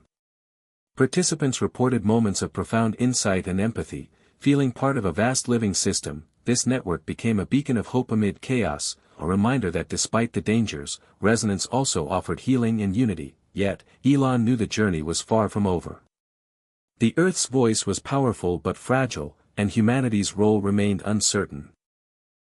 Every step toward harmony was met with challenge and setback, a reflection of the complex interplay between progress and preservation. In the end, resonance and ruin were two sides of the same coin, an echo of the planet's eternal dance. Elon Musk, once a man of industry and innovation, had become a steward of Earth's deepest mysteries, tasked with guiding humanity toward a future where technology and nature coexisted in fragile balance. As the sun set behind Etna, casting long shadows over the trembling Earth, Elon stood at the threshold once more. The mountain hummed beneath his feet, a song of warning and wonder. The journey had transformed from exploration to responsibility, from discovery to guardianship. The Harmonic Cartography project was no longer just science, it was a sacred trust. The world watched and waited, caught between hope and fear, as resonance shaped the destiny of the living planet and all who called it home. After the turmoil of resonance and ruin, the world sought moments of calm, a pause to listen deeply. Amid this fragile truce with Earth's ever-shifting pulse, Elon Musk's team detected a phenomenon unlike any before, a silent signal. Unlike the booming eruptions, chaotic dissonances, or harmonic echoes that filled the air and minds, this was a subtle, almost imperceptible frequency, a whisper beneath the roar, a code hidden in the pauses between Earth's song. The first signs came from deep within Mount Etna's network of sensors, where baseline harmonics registered a faint but persistent pattern. It was unlike natural background noise or any previously recorded resonance. Scientists initially dismissed it as equipment anomaly until the pattern revealed a deliberate structure, repeating sequences that defied random chance. Elon convened his trusted circle of experts and mystics at Etna's base camp, determined to decipher the silent signal. Their approach was unconventional. Combining cutting-edge quantum computing with ancient knowledge of sacred geometry, sound healing, and meditation. Days passed in a blur of data streams and intuitive insights. Slowly, the code began to reveal itself, a series of prime numbers embedded in frequency shifts, layered fractal patterns, and intervals matching the golden ratio, the mathematical essence of beauty and life. As the team decoded the silent signal, a profound realization dawned. This was a communication, not just from Earth, but from a consciousness that transcended human understanding. It was a language of vibration, geometry, and time, an invitation to join a deeper dialogue with the living planet. Word of the discovery spread quickly, stirring excitement and unease. What did this silent message mean? Who or what was speaking through Earth's resonance? Was humanity ready to answer? Elon, ever the pragmatist, knew the risks. The silent signal's subtlety meant it could be easily misunderstood or exploited. Yet it also held potential for unprecedented breakthroughs in science, spirituality, and human connection. He addressed the world via a global broadcast, urging calm and collective listening. We have heard a new voice within Earth's song, a silent signal calling us to pay closer attention, to learn a language written in vibration and form. This is not the time for fear or haste, but for openness and respect. Meanwhile, individuals sensitive to harmonic frequencies reported new experiences, moments of profound clarity, visions of geometric patterns woven into nature, and intuitive insights about interconnectedness. These experiences, though personal, resonated with the silent signal's essence, suggesting a bridging of inner and outer worlds. The scientific community scrambled to design experiments that could engage with the silent signal safely. Teams collaborated internationally, sharing data and hypotheses. The signal became a catalyst for a renaissance of interdisciplinary research, physics, biology, mathematics, anthropology, and consciousness studies converged in new ways. Elon's own perspective shifted as he immersed deeper in this dialogue. He saw technology not just as tools but as extensions of human perception, vehicles to tune into Earth's hidden languages. Collaborating with artists, coders, and shamans, his team developed immersive environments where people could experience the silent signal through soundscapes, light patterns, and haptic feedback. These experiences fostered empathy, insight, and a sense of belonging to a living system. The silent signal also prompted reflection on humanity's place in the cosmos. If Earth could communicate through such a subtle medium, what of other planets or stars? The threshold's shimmering presence above Mount Etna seemed to pulse in harmony with this question, inviting exploration beyond Earth's boundaries, yet not everyone embraced the discovery. Some governments feared loss of control, worrying that understanding the silent signal might destabilize established power structures or challenge dominant worldviews. Misinformation campaigns sought to discredit Elon and his team, labeling the phenomenon as a hoax or dangerous mysticism. Tensions mounted as activists advocating open access to the signal clashed with authorities imposing restrictions. Underground networks of listeners formed, sharing harmonic tools and teachings in secret. The world was once again divided between those eager to explore this new frontier and those wary of its implications. In the midst of these struggles, Elon found unexpected allies among indigenous communities whose ancient traditions aligned with the signal's message of harmony and respect. They shared rituals, stories, and wisdom that deepened the global understanding of Earth's living voice. This cultural exchange enriched the dialogue and grounded it in millennia of human-Earth connection. One memorable night, Elon participated in a ceremony beneath Etna's stars, surrounded by elders and fellow seekers. As they chanted and moved with the Earth's rhythm, the silent signal's pattern seemed to merge with human voices, creating a tapestry of sound and meaning that transcended language. Elon felt a profound shift, an opening of perception that expanded his understanding of consciousness beyond the confines of science and technology. He realized the silent signal was not just a message to decode but an experience to embody. That it was a call to humility, to listen beyond words, to honor the mysteries that bind all life.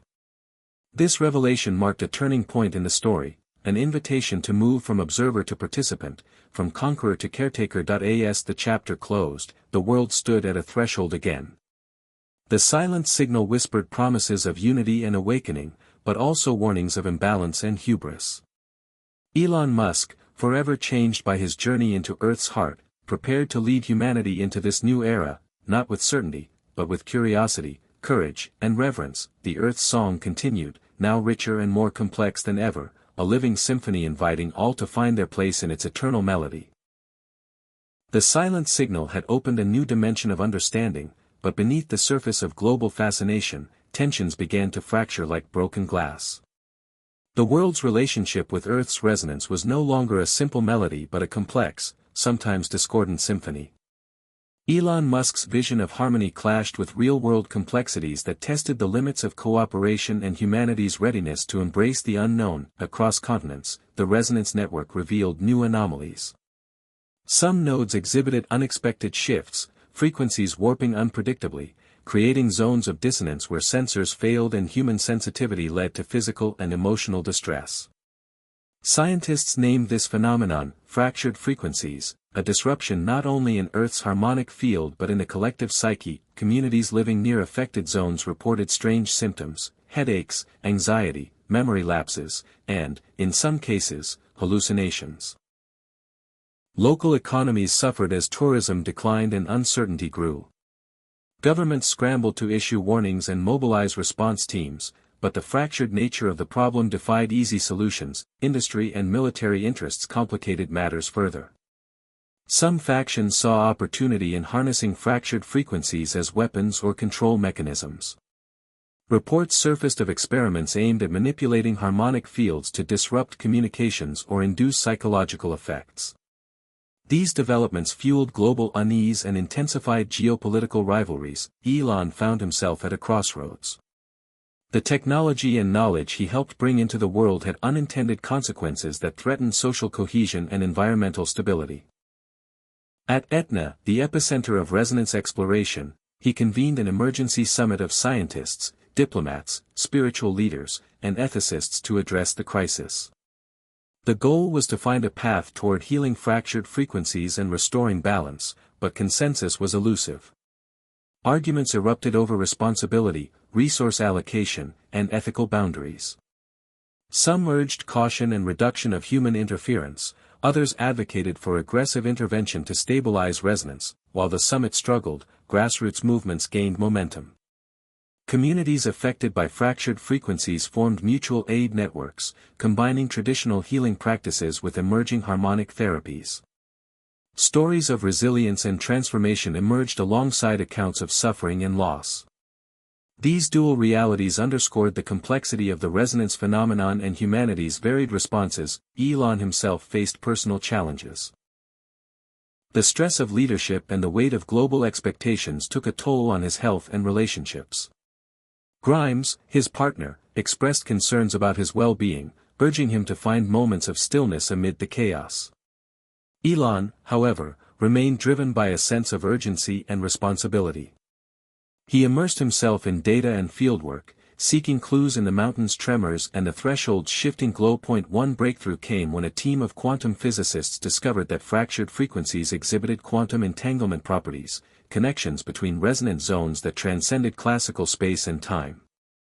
This insight opened possibilities for new forms of communication and coordination, but also raised ethical dilemmas about privacy, consent, and unintended interference. Elon's vision evolved again, to create a global resonance grid capable of self-regulation through decentralized, adaptive technology informed by human empathy and ecological wisdom.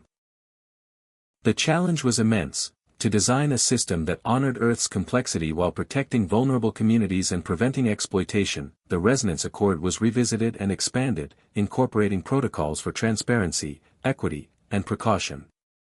Public forums and educational campaigns sought to demystify fractured frequencies and empower individuals to participate responsibly. Yet, the fractured nature of the crisis reflected deeper societal divisions, between wealth and poverty, science and spirituality, control and freedom. The threshold, once a symbol of possibility, now flickered with uncertainty. Elon often wondered if the mountain itself was mirroring humanity's fractured state, beautiful but vulnerable, powerful yet fragile. A critical moment arrived when a powerful fractured frequency zone formed near a densely populated city, triggering mass panic and evacuations. Emergency response teams deployed harmonic stabilizers, but the crisis exposed gaps in preparedness and coordination. The event became a catalyst for international cooperation, prompting new treaties and funding for harmonic infrastructure and research. Elon traveled extensively, visiting affected communities, listening to their stories, and witnessing firsthand the human impact of fractured frequencies.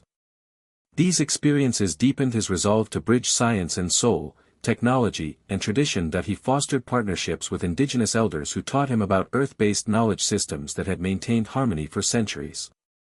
Their wisdom offered pathways to healing fractured frequencies through ceremony, reverence, and stewardship. Elon integrated these insights into his work, launching pilot projects that combined advanced sensors with ritual practices and community engagement. Results were promising: localized harmony improved, and social cohesion strengthened. These projects became models for regenerative resonance initiatives worldwide. Despite progress, challenges persisted. Skeptics accused Elon of romanticizing indigenous knowledge or distracting from scientific rigor. Corporations pushed back against regulations limiting resource extraction and electromagnetic emissions.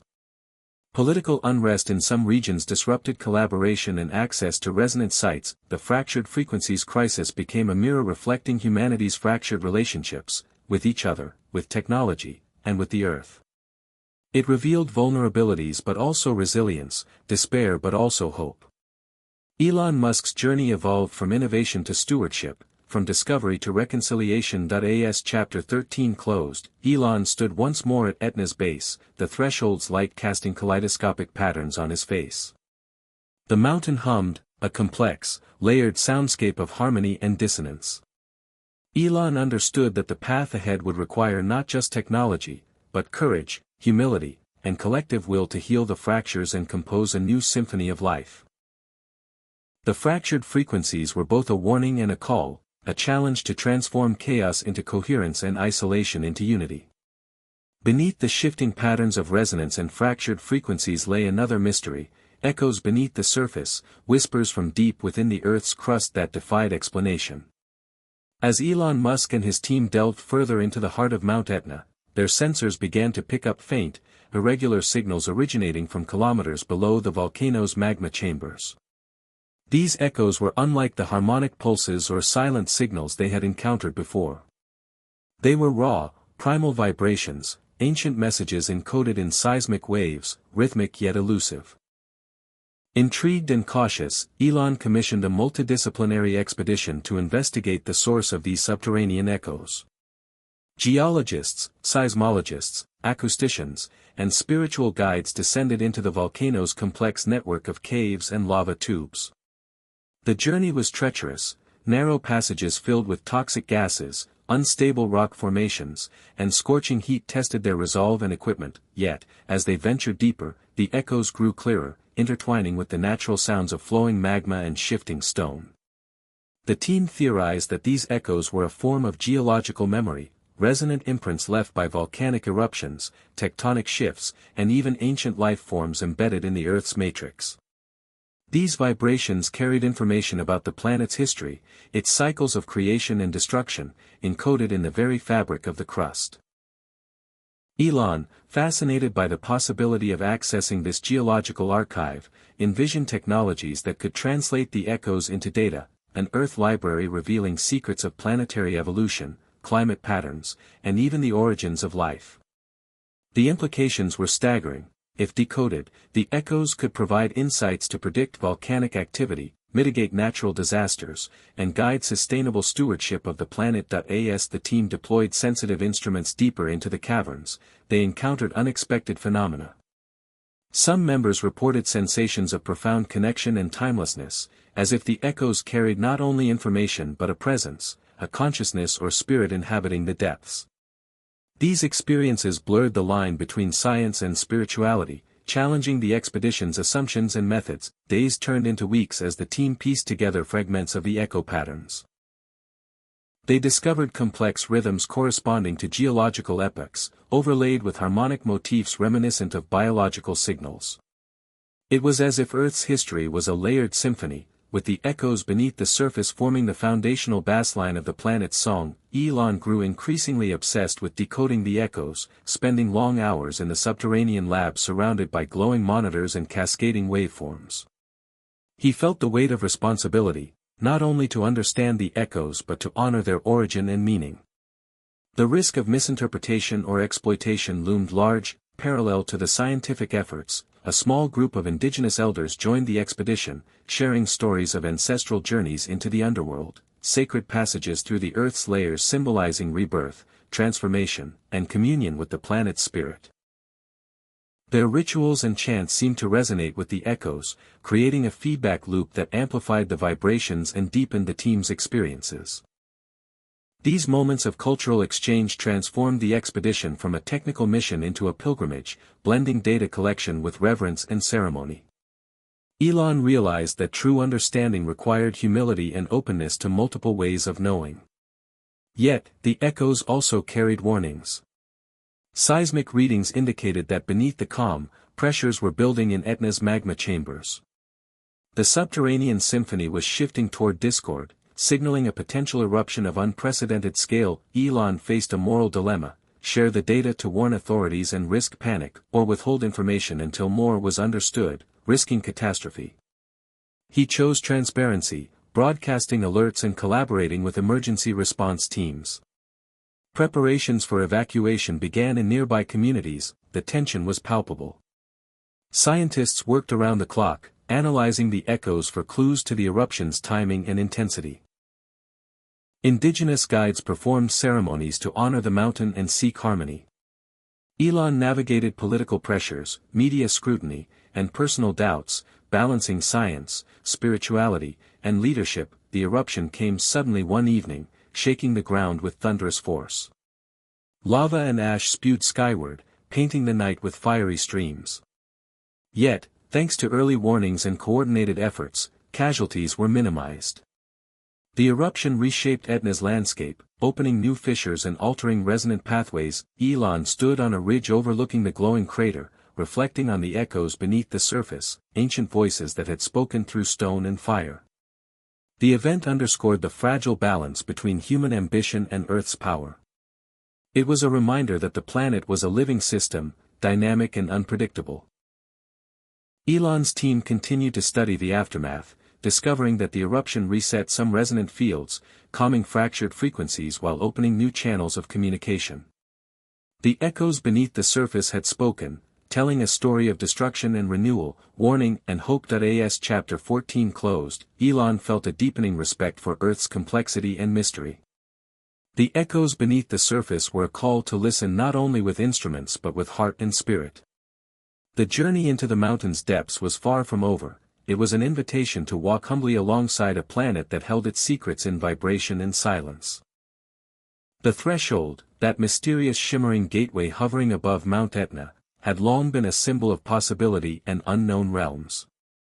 Yet after the eruption and the echoes beneath the surface, the threshold itself began to stir with renewed intensity.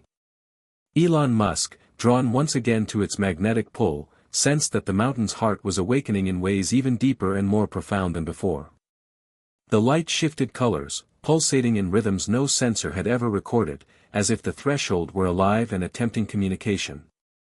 It was no longer a passive portal but an active presence commanding attention. Elon gathered his closest team for an unprecedented expedition, a mission to enter the threshold and discover what lay beyond. The preparation was meticulous. Sophisticated equipment to monitor environmental changes, protective suits adapted to extreme conditions, and immersive neural interfaces designed to translate nonverbal signals into sensory experiences.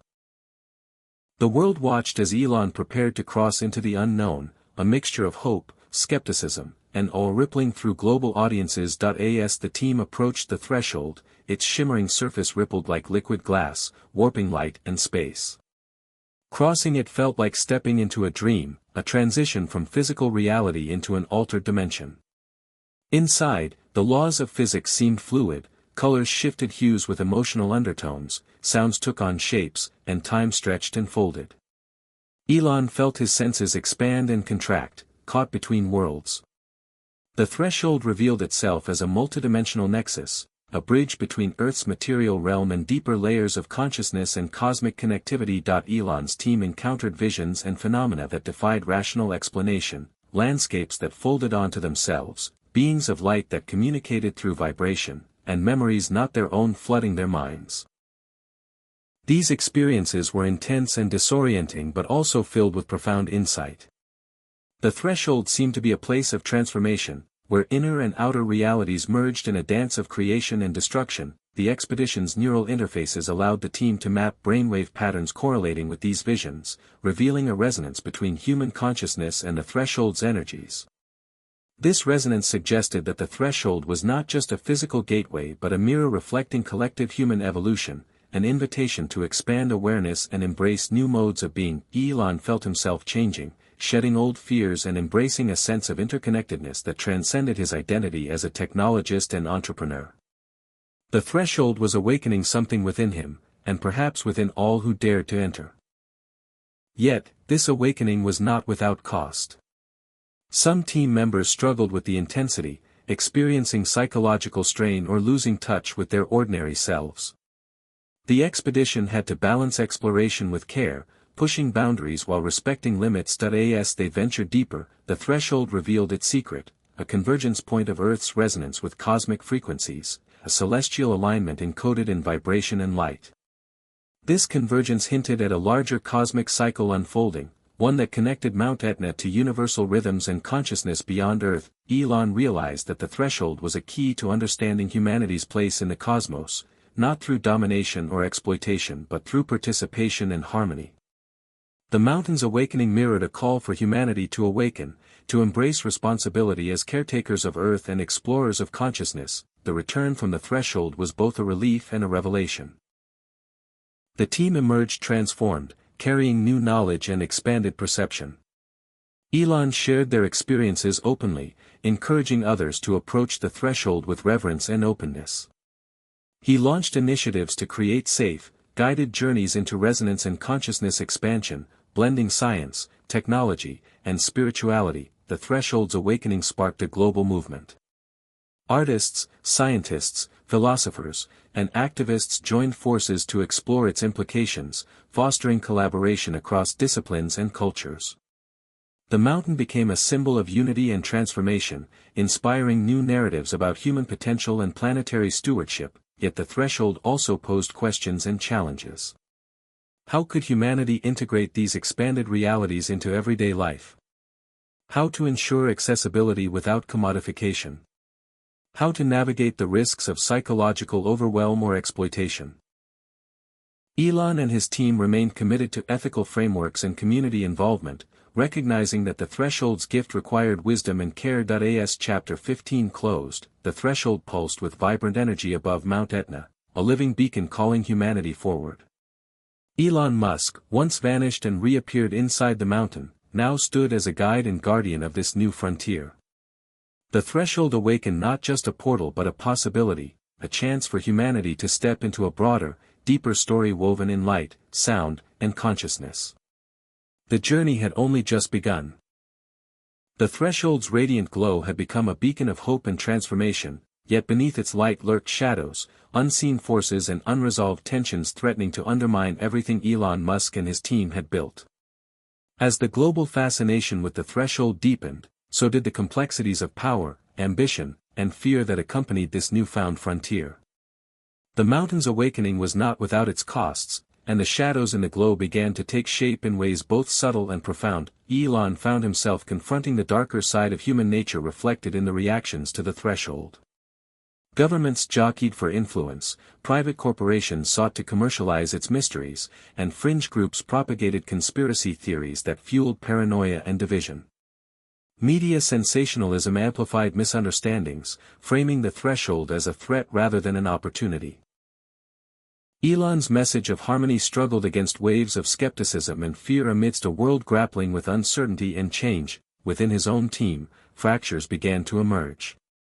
Differing visions of the threshold's purpose sparked heated debates. Some members prioritized scientific discovery and data-driven approaches, while others advocated for deeper spiritual integration and caution.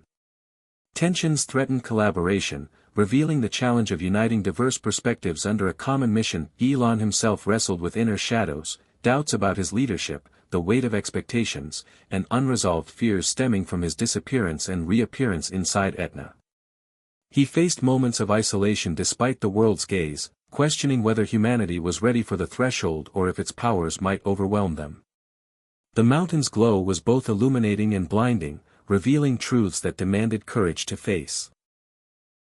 Elon turned to meditation and reflection, seeking clarity amid the chaos.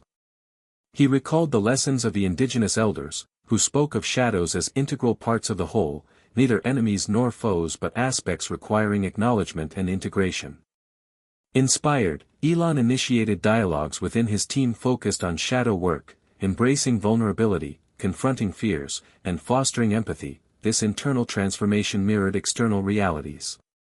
The global resonance grid experienced glitches, unexpected feedback loops and interference caused by polarized human emotions and conflicting intentions. The threshold's energies responded to collective consciousness, amplifying both light and shadow. Communities affected by fractured frequencies reported intensified disturbances, underscoring the interconnectedness of inner and outer worlds. In a pivotal moment, a whistleblower exposed unethical experiments by a corporate faction attempting to harness the threshold's power for control and profit.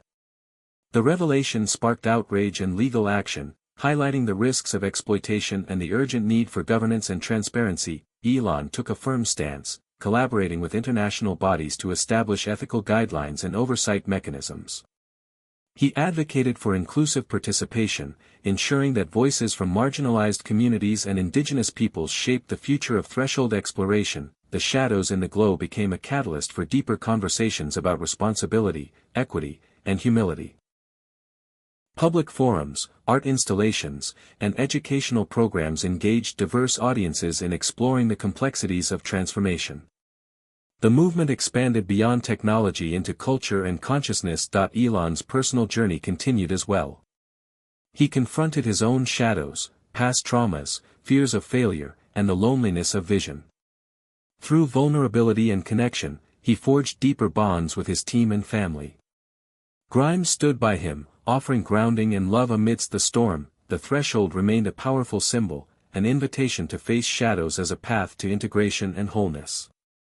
Elon's evolving understanding emphasized that transformation was not linear or simple but a dance of light and darkness, challenge and grace. As Chapter 16 closed, the mountain's glow flickered with complexity, brilliant and mysterious, inviting humanity to step into the unknown with courage and compassion. The shadows were not obstacles but teachers, shaping the next phase of a journey toward harmony and awakening. Elon Musk, once vanished and reappeared inside Etna, now embraced the fullness of the threshold's gift, its light and its shadow, knowing that only through their union could true transformation arise. The fractures that had splintered global collaboration around the threshold and Earth's resonance called for a new beginning, a reforging of commitments to unity, stewardship, and shared purpose. Elon Musk, weary but resolute, took center stage to spearhead the renewal of the Resonance Accord, transforming it into a living framework designed not only to regulate technology but to cultivate trust and empathy among diverse stakeholders. The renewed accord aimed to address the shadows exposed in recent crises and integrate lessons from science, indigenous wisdom, and collective experience. Elon convened a summit unlike any before. Delegates from governments, corporations, indigenous nations, scientists, spiritual leaders, and grassroots movements gathered at the base of Mount Etna under a sky still humming with threshold light. The atmosphere was charged, hope mingled with lingering mistrust, ambition balanced with humility. Elon opened with a heartfelt address acknowledging past missteps and calling for radical transparency and cooperation. He emphasized that Earth's resonance was not a resource to be exploited but a relationship to be nurtured. The new Resonance Accord centered on principles of reciprocity, equity, and resilience. It established shared governance councils that included representatives from traditionally marginalized communities, ensuring that decisions reflected the full spectrum of human and ecological needs. Technologies harnessing resonance required ethical review boards, public accountability, and open data sharing. Crucially, the Accord embraced the integration of spiritual and cultural values alongside scientific protocols, honoring the sacredness of the Earth as expressed by indigenous partners. Elon's leadership style shifted, becoming more collaborative and inclusive, fostering dialogue rather than directive action. Trust-building exercises and cross-cultural exchanges laid the foundation for deeper understanding. Conflict resolution mechanisms were embedded in the Accord, anticipating the inevitable tensions that arose in complex, multi-stakeholder efforts. The summit produced binding commitments to phase out harmful interference with Earth's resonance fields, limit electromagnetic emissions, and invest in regenerative technologies that healed fractured frequencies. Funding was allocated for education, community resilience, and research blending quantum physics with traditional ecological knowledge.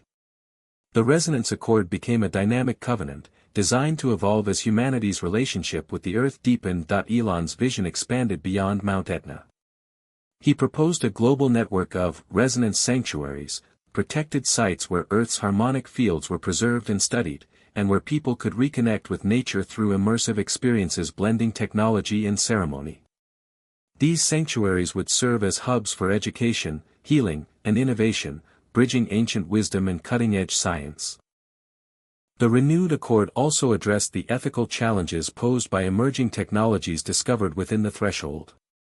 Neural interfaces and resonance-based communications required new frameworks to protect mental privacy and prevent coercion. Elon championed human rights in the resonance age, advocating for safeguards that honored individual autonomy while fostering collective harmony. The process was not without resistance. Some corporate interests balked at regulations, governments debated sovereignty and jurisdiction, and cultural misunderstandings threatened progress.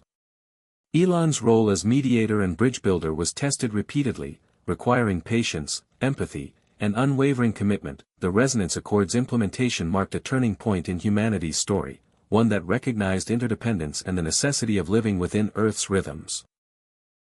The Accord became a model for planetary governance, inspiring parallel efforts in climate action, biodiversity protection, and social justice. Elon's personal transformation paralleled this shift.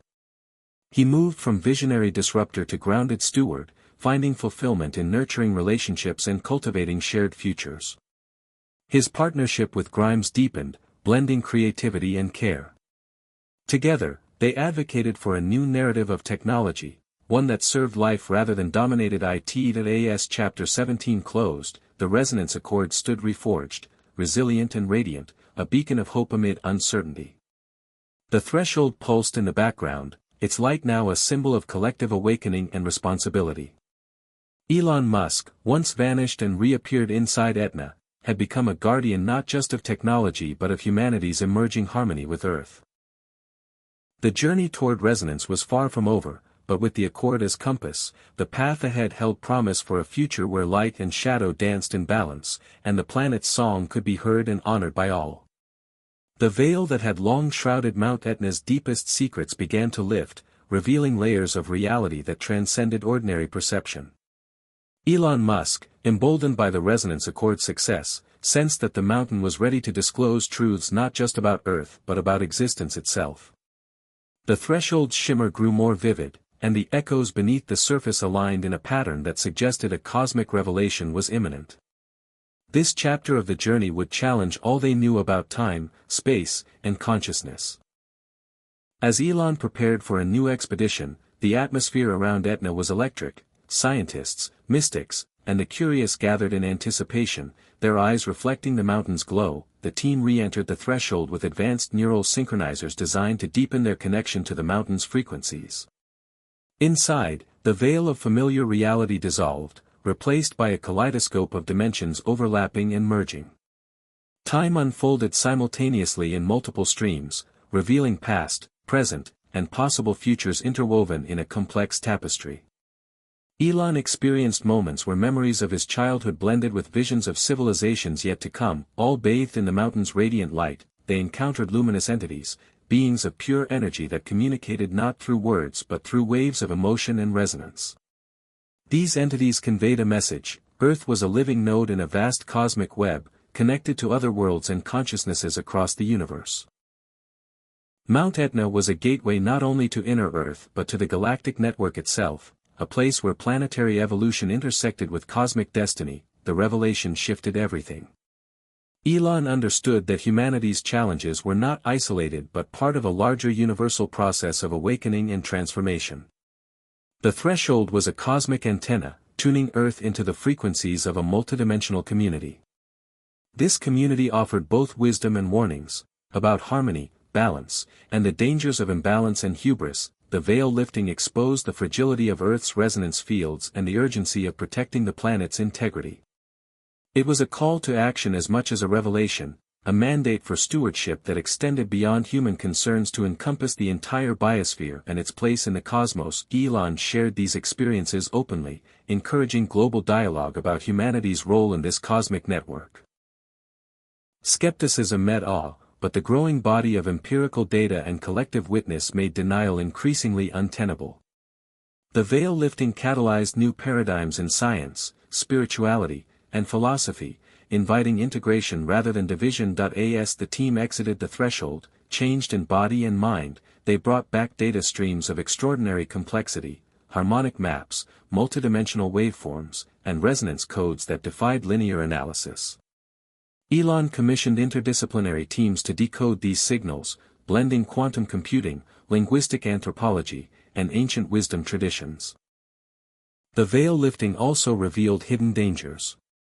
The cosmic web included nodes of imbalance, dark frequencies and chaotic forces threatening planetary health and consciousness. These shadow realms required vigilance and collective defense. Elon worked with global partners to develop resonance-based shielding technologies and protocols for early detection and response. The mountain itself seemed to pulse with renewed vitality, its eruptions now rhythmic and purposeful, communicating in resonance with the cosmic community. Communities living near Etna adapted their traditions and practices to honor this new reality, blending ritual and science in ways that strengthened resilience and connection. The chapter closed with Elon gazing up at the threshold, now a radiant beacon pulsing with cosmic light. The veil had lifted, but the journey was only beginning. Humanity stood at the cusp of a new era. One where Earth's story was entwined with the stars, and where listening deeply to the mountain's song could guide the way through the unknown. The heart of Mount Etna pulsed beneath the surface like a living core of ancient power and profound mystery. After months of exploration and revelations, Elon Musk and his team prepared for the most daring expedition yet, a descent into the mountain's volcanic chambers, where the threshold's energies were strongest and the mountain's deepest secrets were said to dwell. The mission was fraught with risk, requiring advanced technology and courage to confront both physical and metaphysical challenges. Yet Elon's conviction was unwavering. Understanding the heart of Etna was key to unlocking the future of resonance and humanity's role in the cosmic web. As the expedition descended through narrow tunnels lined with molten rock and glowing mineral veins, the environment transformed from hostile to surreal. Bioluminescent fungi cast eerie light and strange harmonic vibrations filled the air, synchronizing with the team's neural interfaces. Elon felt the mountain's heartbeat grow louder with every step, a rhythm that resonated with his own pulse, blurring the line between self and earth. Deep inside the volcanic chambers, the team encountered a vast cavern pulsating with energy. At its center stood a crystalline structure emitting waves of resonance unlike anything recorded, a living conduit connecting Etna's core to the threshold and beyond. The crystal's colors shifted with emotions and intentions, responding to the explorer's presence. Elon realized this was the mountain's conscious core, a sentient nexus bridging Earth's inner life with the cosmos. The crystal communicated through patterns of light and sound, revealing ancient knowledge encoded in its resonance. It spoke of cycles of creation and destruction, the rise and fall of civilizations, and the interconnectedness of all life across time and space. Elon and his team experienced visions of Earth's past epochs, future possibilities, and the cosmic dance that shaped existence itself. The heart of Etna also revealed warnings, imbalances caused by humanity's disconnection from nature, unchecked exploitation, and the misuse of technology. These disturbances threatened to fracture the resonance web, risking chaos not only for Earth but for connected realms. The mountain's core urged stewardship, balance, and healing as imperative for survival and evolution. Elon felt a profound transformation within himself, as if the mountain's wisdom were seeping into his consciousness, dissolving boundaries of ego and fear. He understood that leadership in this new era required humility and service rather than control. The heart of Etna was not just a power source but a teacher, guiding humanity to remember its place as part of a greater whole. The team's data revealed that the crystal's resonance could harmonize with human brainwaves, opening pathways for enhanced empathy, creativity, and collective intelligence. Elon envisioned technologies that could safely integrate this resonance, fostering deeper connection and healing on both individual and planetary scales. Yet the crystal's power demanded respect and ethical stewardship to prevent misuse. As the expedition concluded, the mountain rumbled softly, as if acknowledging the explorer's reverence and readiness to carry its message to the world. Elon emerged changed, his vision expanded beyond innovation to encompass a sacred mission to bridge technology and spirit, Earth and cosmos, self and community. The heart of Etna became a symbol and source of inspiration for the global resonance movement. Communities and leaders worldwide embraced the call for harmony and healing, blending science and ceremony in new practices that honored Earth's living pulse. Elon's story of disappearance and return inside the mountain now took on deeper meaning, a journey of transformation echoing the mountain's eternal cycles. As Chapter 19 closed, the heart of Etna pulsed steadily beneath the surface, a beacon of ancient wisdom and future possibility. Elon Musk, once vanished and reappeared inside Etna, stood at the threshold of a new paradigm, ready to guide humanity toward resonance, balance, and awakening. The mountain's core sang its timeless song, inviting all to listen deeply and join in the cosmic dance. The world stood on the cusp of a new era, charged with the radiant energy of Mount Etna's threshold and the profound insights unearthed from its heart. Elon Musk, having journeyed through mystery, shadow, and revelation, now faced the ultimate challenge, awakening the future through collective transformation and wisdom. The expedition's discoveries had transcended science and technology, reaching into the core of what it meant to be human, our capacity for connection, empathy, and stewardship in a fragile cosmos. Elon's vision crystallized into action as the resonance accord gained momentum, inspiring a wave of global initiatives rooted in harmony with Earth's living systems. Education transformed to include resonance literacy, teaching young people to listen to Earth's pulse and align their intentions with the planet's rhythms. Cities integrated resonance technologies designed to heal environments and foster community well-being. Art, music, and storytelling blossomed with newfound depth, reflecting the interwoven nature of existence. The threshold's light touched every corner of the globe, breaking down old barriers of isolation and fear. People shared their stories of transformation, their moments of encountering the mountain's glow within themselves. Elon's own narrative, from vanishing inside Etna to becoming a guardian of resonance, became a beacon of hope and possibility. He spoke openly about his vulnerabilities, the shadows he faced, and the lessons learned about humility, love, and sacrifice. The awakening was not without struggle. Old systems of power and division resisted change, and new challenges arose requiring resilience and creativity. Yet the pulse of the mountain and the growing chorus of awakened voices provided a steady rhythm to move forward. Communities organized around shared values of respect, inclusion, and care, creating networks of support that spanned cultures and continents. Elon's partnership with Grimes and their family symbolized this new harmony, blending innovation with compassion, vision with groundedness. Together, they championed initiatives that honored ancestral wisdom and embraced future potential, reminding the world that awakening was a continuous, evolving process. The threshold itself became a sacred site, a place of pilgrimage and learning. People journeyed to Mount Etna not only to witness its fiery majesty but to connect deeply with Earth's pulse and the cosmic web. Rituals and ceremonies intertwined with scientific research, creating spaces where technology and spirit danced in unity. The story's closing message echoed through Elon's voice: life is full of surprises, but love will always lead the way. The mountain's glow was a metaphor and a reality, a reminder that despite uncertainty and change, the enduring force of love, connection, and responsibility could guide humanity toward a future of resonance and awakening. As Chapter 20 ended, Elon Musk stood at the threshold of a new dawn, a world humming with possibility and promise. The journey from vanishing to reappearing inside Mount Etna had transformed not just one man but the collective story of Earth and its people. The mountain's song continued, inviting all to listen, to heal, and to awaken. The future was a dance of light and shadow, challenge and grace, and humanity was ready to step into the dance. Hit subscribe and leave a comment with where you're watching from. This story might just spark a new beginning. What's one thing that always pushes you forward, even when things get tough?